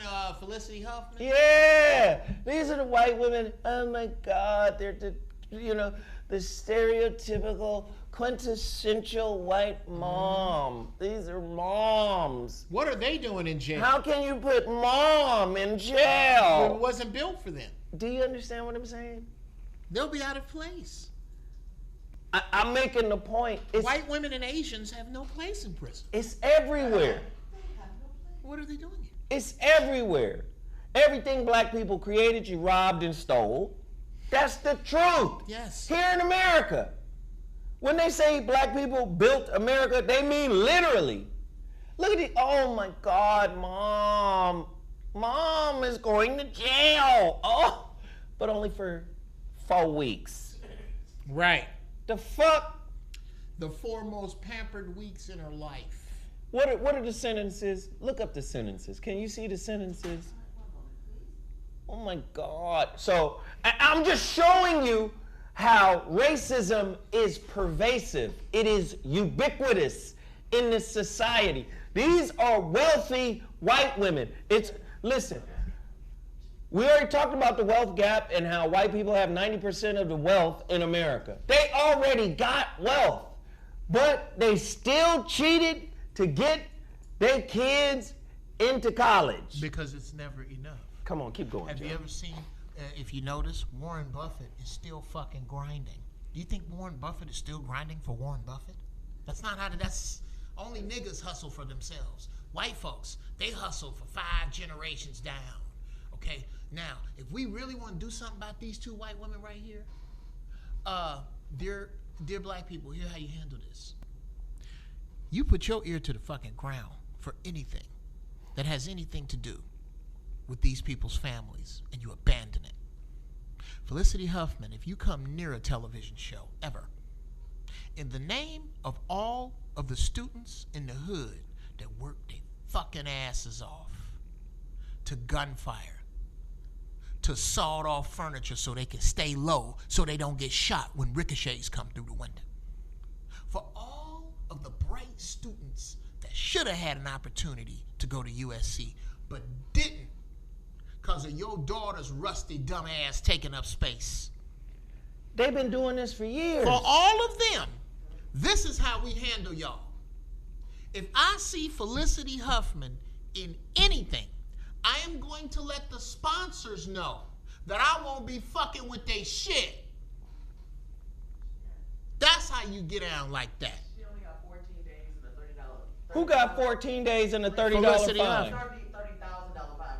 $30,000. And it's She a got sister. that. It's a sister doing years. It's a sister for doing lying 5 years just to get her baby in a different zip code close to you money grubbing evil motherfuckers. Felicity Huffman, Lori Loughlin, y'all ain't shit. But these are moms. To the legislators, that's who we need to find out. We need to find out Jeff, who the judge was that laid down these sentences. Hey, Jeff, I guarantee you both of them are pros at making s'mores. Oh, they got to do some s'more. These are moms. I disagree with you. I disagree with you. These are moms. Do you know how these? I'm gonna use the term. And I hope I hope somebody don't like it. You know how these two dirty bitches make s'mores? How do they make They have Maria and Esmeralda make s'mores. These bitches don't do shit. These are moms. I don't give a fuck. Fuck both of y'all. Fuck both of y'all. And meanwhile, our next stories. African-American veteran sentenced to life in prison for selling $30 of marijuana. Will be freed. He was sentenced to 30 years. Not enough. In 2008, a U.S. military veteran, Derek Harris, was arrested in Louisiana for attempting to sell 0.69 grams of marijuana to an officer of the law for $30. Harris was later convicted and sentenced to 15 years in prison, That's less than 8. of which he has served 9. In 2012, his sentence was increased to life in prison under the habitual offender law, a 3-strike law that allows convicts with prior charges to be given stricter punishments, typically life in prison. This is a U.S. veteran. Now, here should be here's his recompense. Since he's been in jail for 9 years, for the next 9 years, he should get $1 million tax-free, and half of that should be mandatorily put into his own marijuana dispensary business. But here's That's crazy. recompense. But this is what's so fucking crazy. Colin Kaepernick kneels in 2016. You make a big deal about protecting the troops. Is he not a troop? Maybe he did something bad in terms of how you label bad, right? I didn't ignore the $30,000 fine. She got $30,000 to pay it. Do you? That's another part. I'm talking about this gentleman right here. This is a man who pays service to our country. He's supposed to be a hero. If he's in such a situation that he got to motherfucking sell $30 worth of weed to somebody so he can have something to eat, that we take good care of him once he got here. We don't want to talk about the notorious stories of the VA and not taking care of certain people. I'm pointing out the ubiquitous racism in America for Sir Charles and Jay Williams. You guys can't isolate a ubiquitous problem. You can't. So, let me ask you a question, guys. Do you think cancer is an isolated incident or a ubiquitous problem within one's body? See, Western science says, cut it out. Poison it, poison the area to kill all the cells to make sure that the cells are dead, right? Right. But it's a whole body problem. Right. It's a whole body problem. You trying to tell me racism isn't a whole country problem? You trying to tell me racism hasn't seeped in every aspect of our lives here in America, in every single fucking aspect? Racism would not. Okay. Racism isn't, in my opinion, everyone's problem. Racism has been somebody's solution. So it can't be their problem. I'm mediocre. I'm lazy. I know. Racism. Racism helps me if I am a mediocre, lazy white person. Racism is fantastic. I don't have a problem with this. What, do you think I was going to pick my own fucking cotton? Racism is a great solution. Not only do I get free labor with racism, I get to dupe regular white people into believing that they are on the level that I am by using racism. So it's not a problem for me. Racism's only a problem for the people I inflicted upon. until my own other flaws that would allow me to use racism as a solution start to catch me. Until after I have bombed the rest of the world back into the dark ages, and then the 50 years that it takes them to catch me gets here. Right. Then racism becomes a problem. But not even so much a problem, but an identifier of all the other shit that is fucked up with me. Right. The very fact, fuck black people, fuck people of any color, the very fact that you think that even in the face of all you have accumulated, right or wrong, that you still need to lie to get your child into a school does not point to you as a racist. It points to you as a lazy, empowered, overprivileged motherfucker who also happens to be racist. How about it? And then the coup de grace. How the fuck can we have a president who behaves in the whitest of male ways? A high-level white man. This is white masculinity at its finest. This is what we talk about when we say the white man is a devil. Basically, I can do what the fuck I want to do, regardless of how disrespectful, insensitive, unempathetic, it doesn't matter, immoral, it doesn't matter what the fuck I do, ain't shit gonna happen to me. Right. Who gonna do it to me? Me? How you gonna convene everybody to impeach him and then let him off so that he can continue to do the shit you were supposed to be impeaching him for? Wow. That's white masculine privilege right there. You telling me Donald Trump is not the quintessential example of white privilege? Dumb as a stone, trust fund baby. Peter principled all the way up. On TV, just a motherfucking, a goddamn reality TV show star turned celebrity. And then turned president? God. White folk, you responsible for him. Yeah. Niggas didn't make him. Y'all did. So we live in this society, and you got black men talking about, no, it was really Kevin Durant and Kyrie who chose Steve Nash as the coach because it's not really white privilege.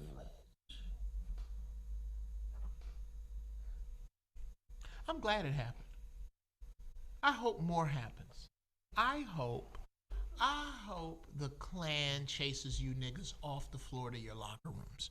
I hope, yes, I hope they come out with a new team, two new teams. The Charlotte Coons against the New Orleans Sambos. I would... And whoever wins that between them goes up against the Orlando Porch Monkeys. I really hope they start going this far to insult you, because it's just not enough, is it? Donald Sterling is not enough, is it? Jerry Jones isn't enough, is it? The true revolution is not going to come. I tell you who going to. I tell you what, none of my niggers going to kneel. How about it? If any one of you niggers kneel, I promise you that's the end of your time here as America's team. I promise you, nigger. Because you can make a way to play and watch the NBA and the NFL. It ain't going to come from you. The Memphis Mammies. Yeah, the Memphis Mammies. We get the Memphis Mammies. We can get the Charlotte Pickaninnies. Charlotte Pickaninnies. Because that's all they have to do. That's all that's left. I'm going to tell you who not going to have to be talked into having their own shit. That nigga grandbabies. That nigga grandbaby's lying. Your grandbaby's lying. Yeah. Nigga, with what you teaching your son and what y'all teaching that baby. Yeah. That baby's people. The babies that are growing now. Those who were born after 2010, because the rest of you niggas is fucked in the head. Them, they're not gonna have to be convinced not to watch teams that aren't owned by them. They're not gonna have to be convinced to not give Ice Cube the side eye and not give people, not discredit Joe Biden talking to Ice Cube, but don't have nothing to say about Joe Biden talking to Cardi B. They're not going to have to do that. It's you niggas who aren't far enough from the blast radius of 400 years of chattel slavery. The blast radius. That can still find a way to watch professional sports. That can still find a way to participate in them. That can still find a way to wear the jerseys. Your faces are used to being spat in. Your asshole is dug out already. Yeah. So you ain't doing, yes. Your asshole is a foxhole? It's dug out. It's dug out already. What the fuck? You've seen the American dream. You've seen a little bit of it. You've seen glimpses of it. But these children have been starved of it. You mean this one right here? Yeah. There you go. There's your savior right there. There's your savior. She told me. She said, "Hi, Papa." Oh, Hi, shit. Papa. What you doing? What you doing? What's her name? Nuri. What you doing? Is How what to she wrap said. 200 pounds around this little finger and another 200 around this little finger by Nuri Williams. Yeah. She got this nigga wrapped around. That's And do my- you think he ain't gonna be giving her the game of ancestry? She gonna get it. You ain't gonna have to convince her. It's you, Jasper ass Shade Tree House Coons, that can't wait for the we game didn't to brought start. out the stealth collar. Keep going, nigga. Keep going. It's y'all. You horrible motherfuckers. Keep going, stealth. If you suit up to play, what's going on is your fault. If you watch, what's going on is your fault. Your fault. Cause that's our shit. We can stop most of this shit next week. You wondering if Barack is on your side? Didn't he whet the firecracker of boycott amongst the athletes? Did he not? Would we be going through this right now? Reparations is a want. It is not a need. What you need is unity. If we woke up, this shit's over. When black people wake up, all this shit's over. All it takes is for black folks to stand up. For black folks to stand up. If we stand up, this shit's done. Where's that little video of the kid going crazy and he thinks he's drowning until he stands up? And do we have that video? And he finds that he kicking and screaming and shit. He think he about to drown or whatever. And then all of a sudden the motherfucker stand up. Can you find that video? Sound like you talking about my youngest son and my oldest batch. I'm just saying, man. Like, yeah. Listen, again, everybody got their lanes. Everybody do what they do. Like, to me, Jeff Brown is one of the most talented comedy writers in the game. Keep going. And the motherfucker is a dope ass comic. A lot of motherfuckers, it's hard for them to do both. One or the other. Right? I'm starting to realize a lot of motherfuckers need to be written for, but then there's other guys who can do both, and it's rare that happens, and Jeff is one of those rare guys. This is why his career has lasted so fucking long. Well, thank you, sir. But at the end of the day, the bottom line is we all got different lanes, right? My lane is relationships and spirituality. Hey, Tristan, damn, thank you, brother. We appreciate that, right? We all got different lanes, right? So I create content for relationships because in my opinion, I believe that once we heal the individual, we can then heal the relationship. Once we heal the relationship, we can heal the house, the home. Once we heal the home, we can then start branching out in the community and becoming an example of what we should be. But the reality of it is, relationships in this traumatic environment, in this traumatic society for us, makes it very, very difficult because we hold each other to such a high standard that it's above human. And what I mean by that is humans are flawed. We can't make no mistakes with each other.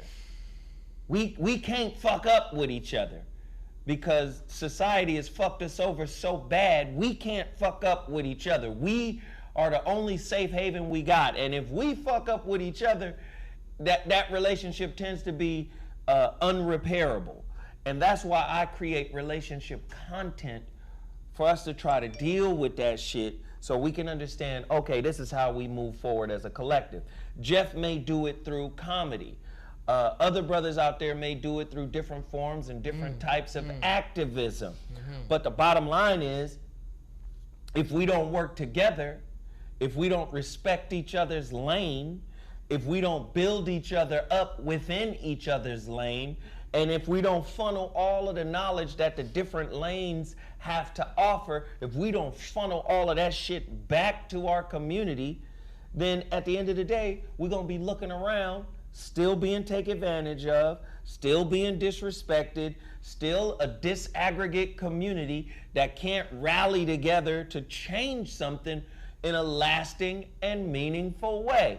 Now I'm gonna ask you again, damn, whoever that was, that's a name for you right there.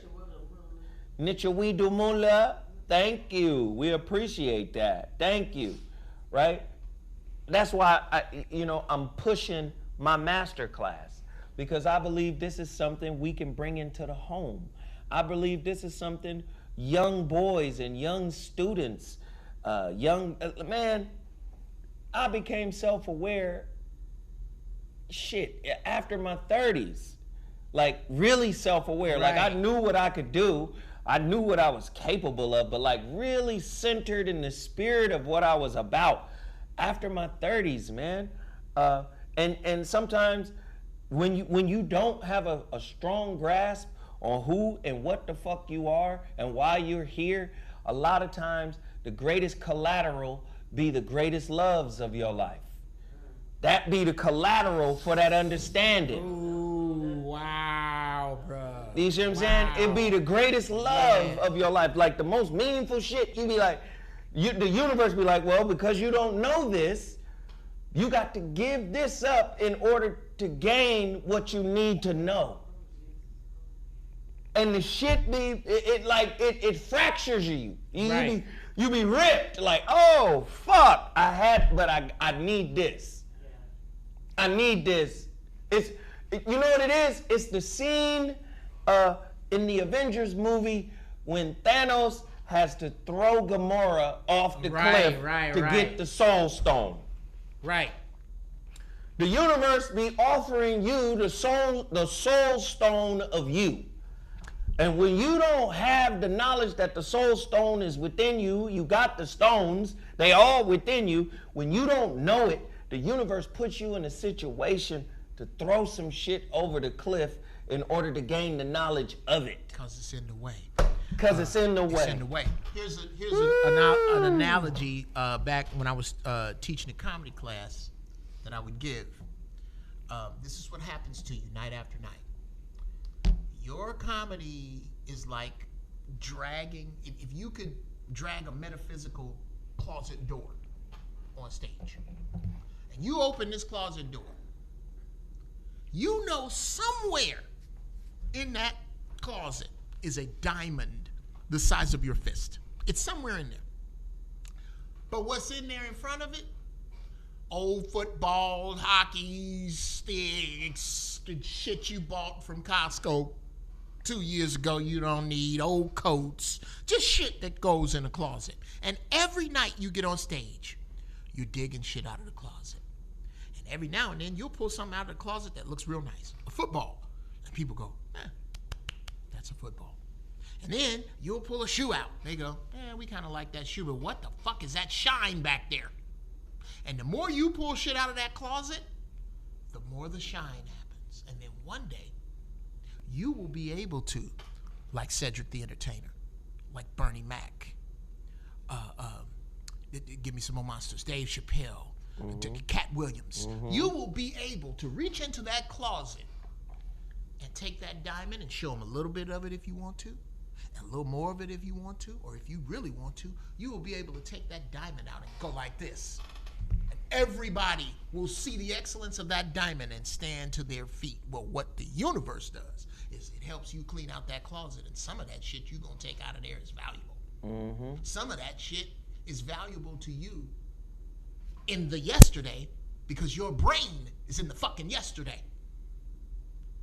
If you get your head into the now, you will see how much of that shit in your closet does not apply to now. It might even apply to someone else's now. But their now suffers because the shit of your yesterday is in your closet and you won't get rid of it. And it's in the way of your diamond the size of your fucking fist.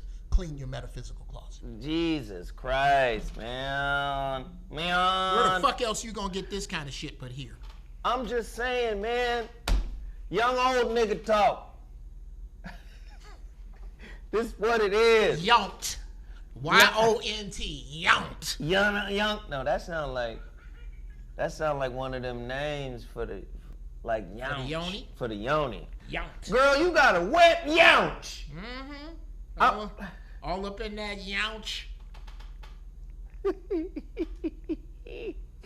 Let me just say this.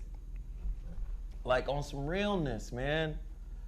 I sit back and I listen to my people complain and bitch and bemoan. We tear each other down. We critique each other. We bang on each other publicly. We ain't got no respect for each other because we don't have any power.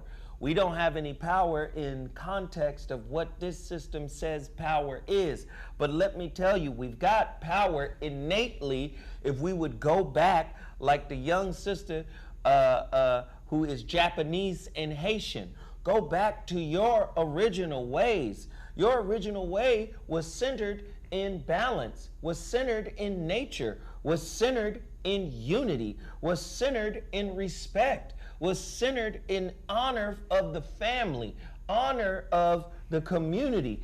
We gotta go back to that. We gotta stop Naomi. We gotta stop emulating a demon, expecting an angelic result. Now, Einstein, you'll quote him all day, every day. Stop doing the same thing and expecting a different result. Well, if you go to the devil for blessings, how does that make sense? The devil can't bless you, right? The devil can only curse you. And you say, so what do you mean? I thought you didn't believe in religion and the devil. I don't. I'm speaking your language so you can understand. Right. If you're emulating the devil. Damn.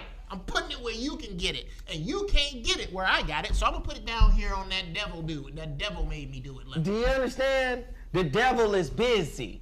The devil can't be no busier than the workload God assigned for him. I need you to understand. Okay. This is how that works. Isaiah 45:7. Yes, man. I want you to know, you got to stop being the devil of your own life. That hat go with what I got on. Well, it's red and black. That hat is cold-blooded. Where did you get that? SU. This is a Keith and James piece. Okay, where is he? Because I'm gonna pick that up before I go get a friend of mine. How much you want for it? You know, I'll cash you out for that son bitch. That's nice. No, I don't. I'm not a big fan of sharing hats. I didn't say share, nigga. Well, once my head is in a hat, I'm gonna trust your cooties, Zoe Williams, and wear that hat on camera, and then I'll get it blocked later. Okay. These are Alegbot colors. I'm wearing Alegbot colors on purpose. Alegbot. SU. Drop it. I got my little SU, you know. Drop it, bro. Come on, man. I got my little SU, red and black. I got my Ogun, black and green. I'm there. This is our shit. And I'm on it. I done had my little. I got to get on it. I got to get on it. I done had my prayers and all that. I did all that today. Okay. Get back to your ancestry. I bought my mother for her altar, for my ancestor altar, for my mom.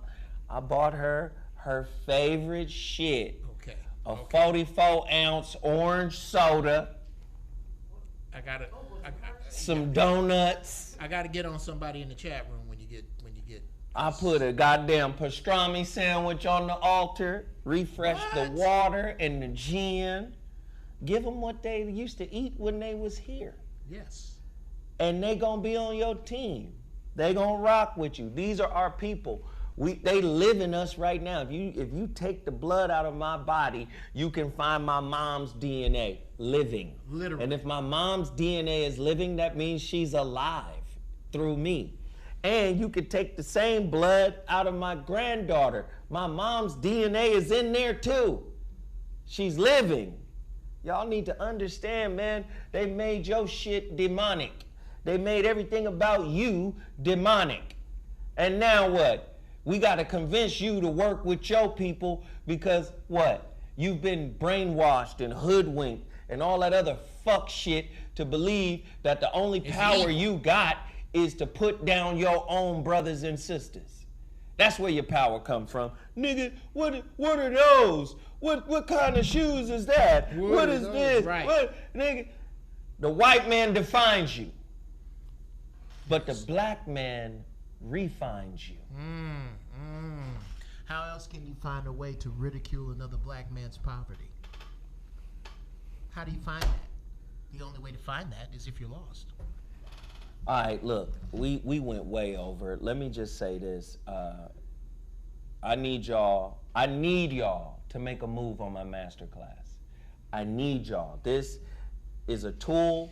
This is a resource that I am bringing, just like the relationship dismount, just like the holographic relationship. This is a new resource that I am bringing to the table. You understand? I am bringing this to the table. This is a new resource. It's 1,200 people in here right now. Let's get some folks out here to support this at ZoWhatMasterclass.com. One of my homeboys who's in marketing, he reached out to me recently. He said, you should never say how many people are in the chat room, and you should never call them out to support. They should support off rip. He said you should do a different method. But it just boggles my mind that there'd be so many people in here just gawking, just watching, not participating, not rocking with what we're doing. It just boggles the mind. So I call out the number every now and again just to say, like, wow, how can so many people be in here but yet just be watching, not participating in any way, shape, or form? I need y'all to hit the like button, the share button, all the things that are necessary to make this thing go. All right? So, with that said, Geoff Brown, I know you got shit to promote, and I want everybody in here, send Geoff Brown $10 to his Cashapp. Oh, God bless you. Now, let me say this. Wait, before you go, at GBfunnyStyle, hit his Cashapp. Everybody send that man $10. Please, please, please, please. The brother comes way out here from Pasadena.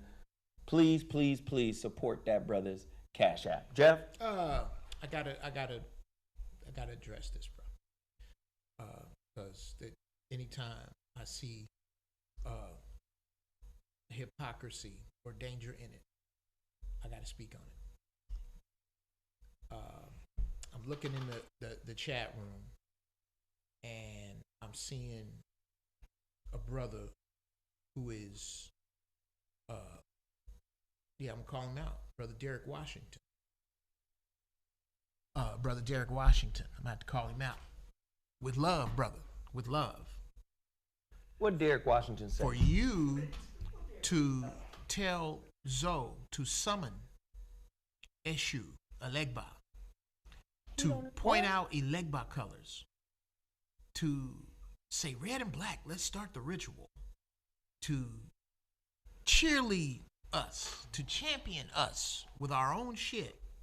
But just a few minutes ago, did you not say that ain't no black athletes leading no revolution? I'm going to have to submit Muhammad Ali to you, brother. I'm going to have to submit this goddamn shirt I'm wearing, bro. Listen to yourself. The revolution is about us all. And to say that these brothers are not going to start or be a part of or be responsible for a big portion of the revolution when they have been thrust out in front for people to look at is from the playbook of Jerry Jones. I'm sorry, bruh. I don't see how you ride both them rails. To be that knowledgeable of where we come from, but not be willing to give up the game, because that's what it sounds like. It sounds like I struck a nerve with you and every other black sports fan by just saying, own your own shit. I know that's scary, but it's possible. By just implying maybe just maybe, that you shouldn't play for people who hate you. Please explain to me how you know so much about Ogun and Alegba, black and red, but it makes sense to you that these colors you talk about, these rituals you talk about, they count right up until game time. Think about that. Oh, yeah. Please hit his Cash App. Hit my Cash App. I'm going to be on here with Zoe. I'm leaving here right now.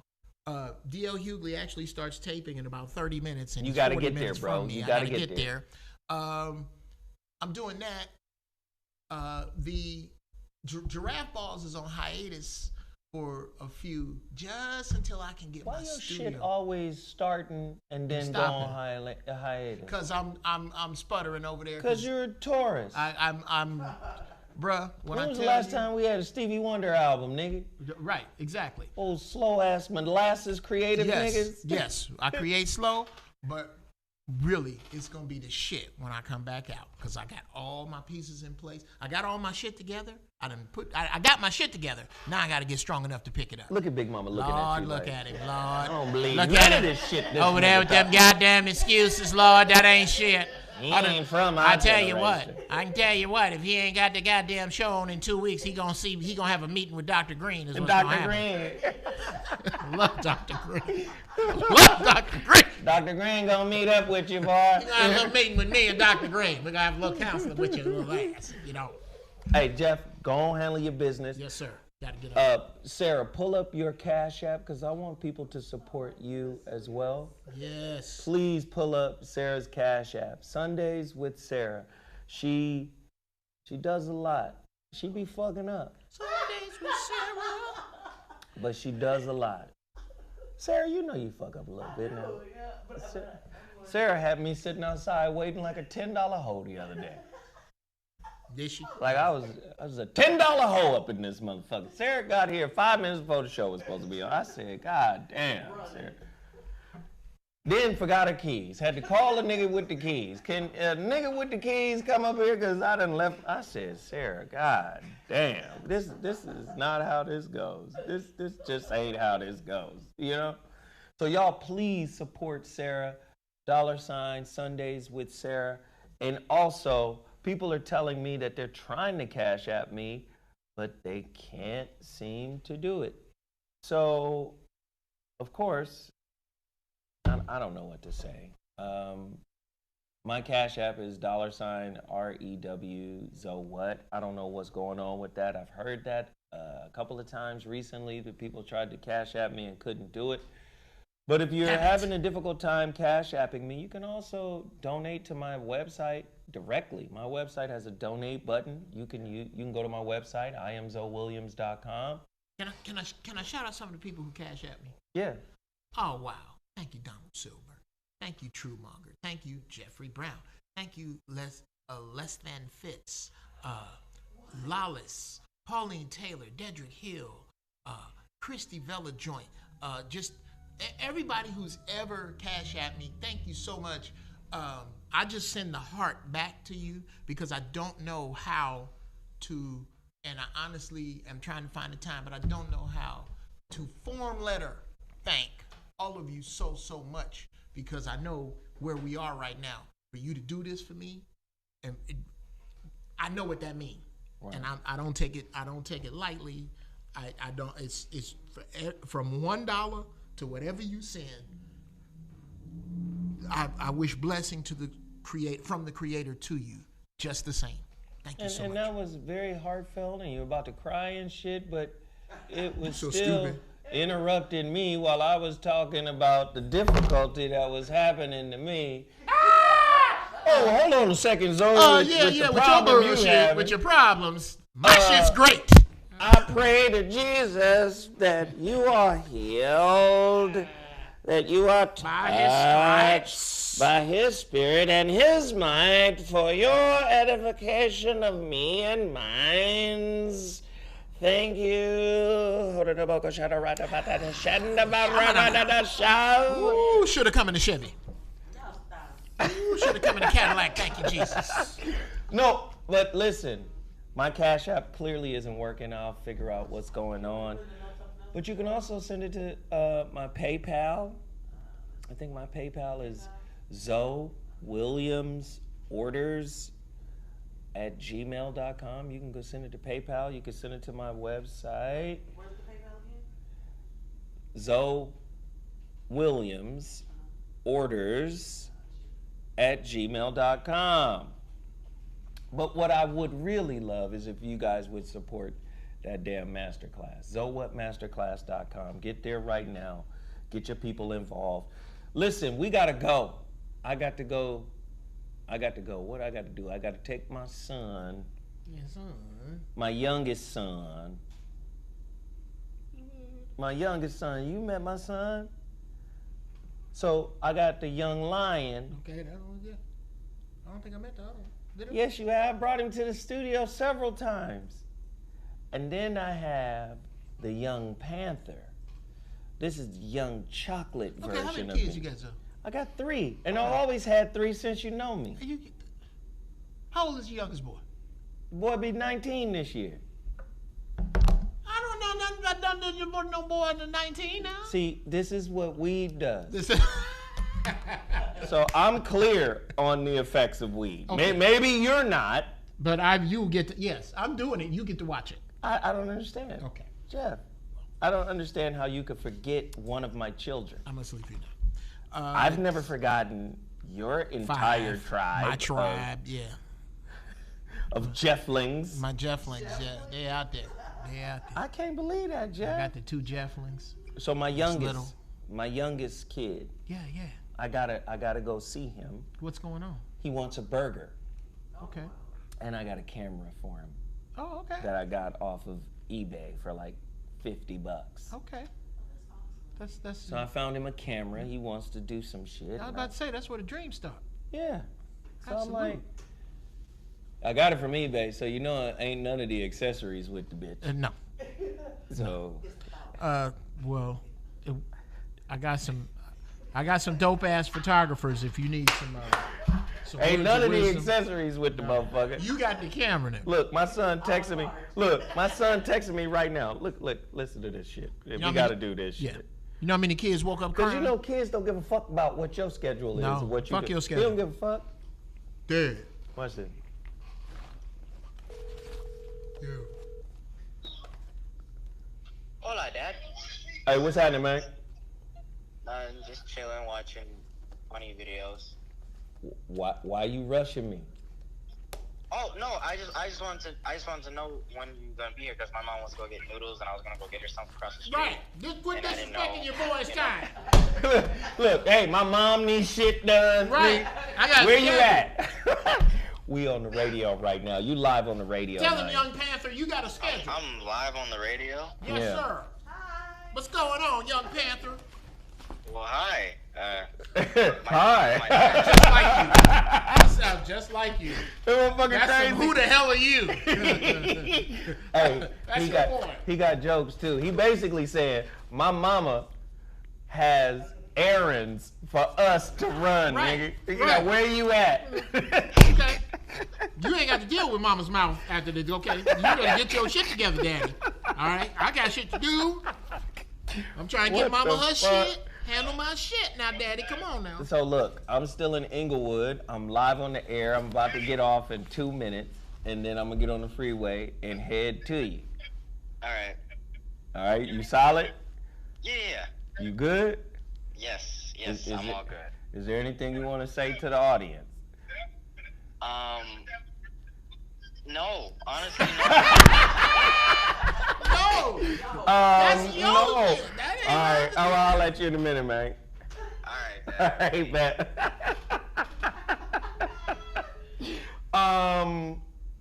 No, I don't want to say shit. All right, listen, Sarah. Yes. Since this was a special episode, can you just cue up a little bit of Big Mama on our way out? Oh, of course. All right, y'all. I love y'all. Thank you guys for supporting. I'm gonna figure out what's going on with my Cashapp because that bitch ain't working. All right. Love y'all. We'll talk in a little bit, and Sarah gonna give us a little couple minutes of Big Mama's wisdom, words of wisdom. All right, y'all. We'll talk. Deuces. Cool. Peace. All the way to, which wasn't too far, to Grady Hospital. And they wouldn't let him in to see Papa. So Sam asked him, could my father come to the window? Because he wanted him to see his car. He wanted his grandfather to know that he got a big boy and bought him a car. I don't care how sick Papa was or anything, he didn't care about that. Just come to the window and let me know you see my car, Papa. Oh, they're so crazy about my daddy. And Papa waved at him and let him know he see, because Papa talked to me about it after. Let him know that he seen him and everything. I could have hung Sam for leaving and me telling him not to leave. It's just like the other thing he did that I told him not to do. You know what that was? Car. Hmm? Driving the car. Going to the racetrack. We was living in the same house on Palmetto. The same car. He wanted to get on a racetrack. I guess he went and tried out. Of course, I'm sure he had. And he said something to me about the racetrack. I said, don't you ever get on that racetrack. I said, if you do, don't you let Mama know it. Tell Mom and Dad, too. You understand? I said, don't you ever get on that racetrack. Dude, don't you let Mama know it. He didn't say nothing. He's the type not to say nothing. He went on and said nothing. And I come home on was the next day or the same day. It wasn't the same day. Here he come bringing the trophy. He done won the trophy out there on the racetrack. I got the the trophy right upside his picture in the bedroom. Whoa. That's great. That's beautiful. But you know what he said? What? He said he'd never do it again. It must have been hard. That racetrack was a mess, you know. Yeah, I was telling you, when I was a little girl, when I was 3,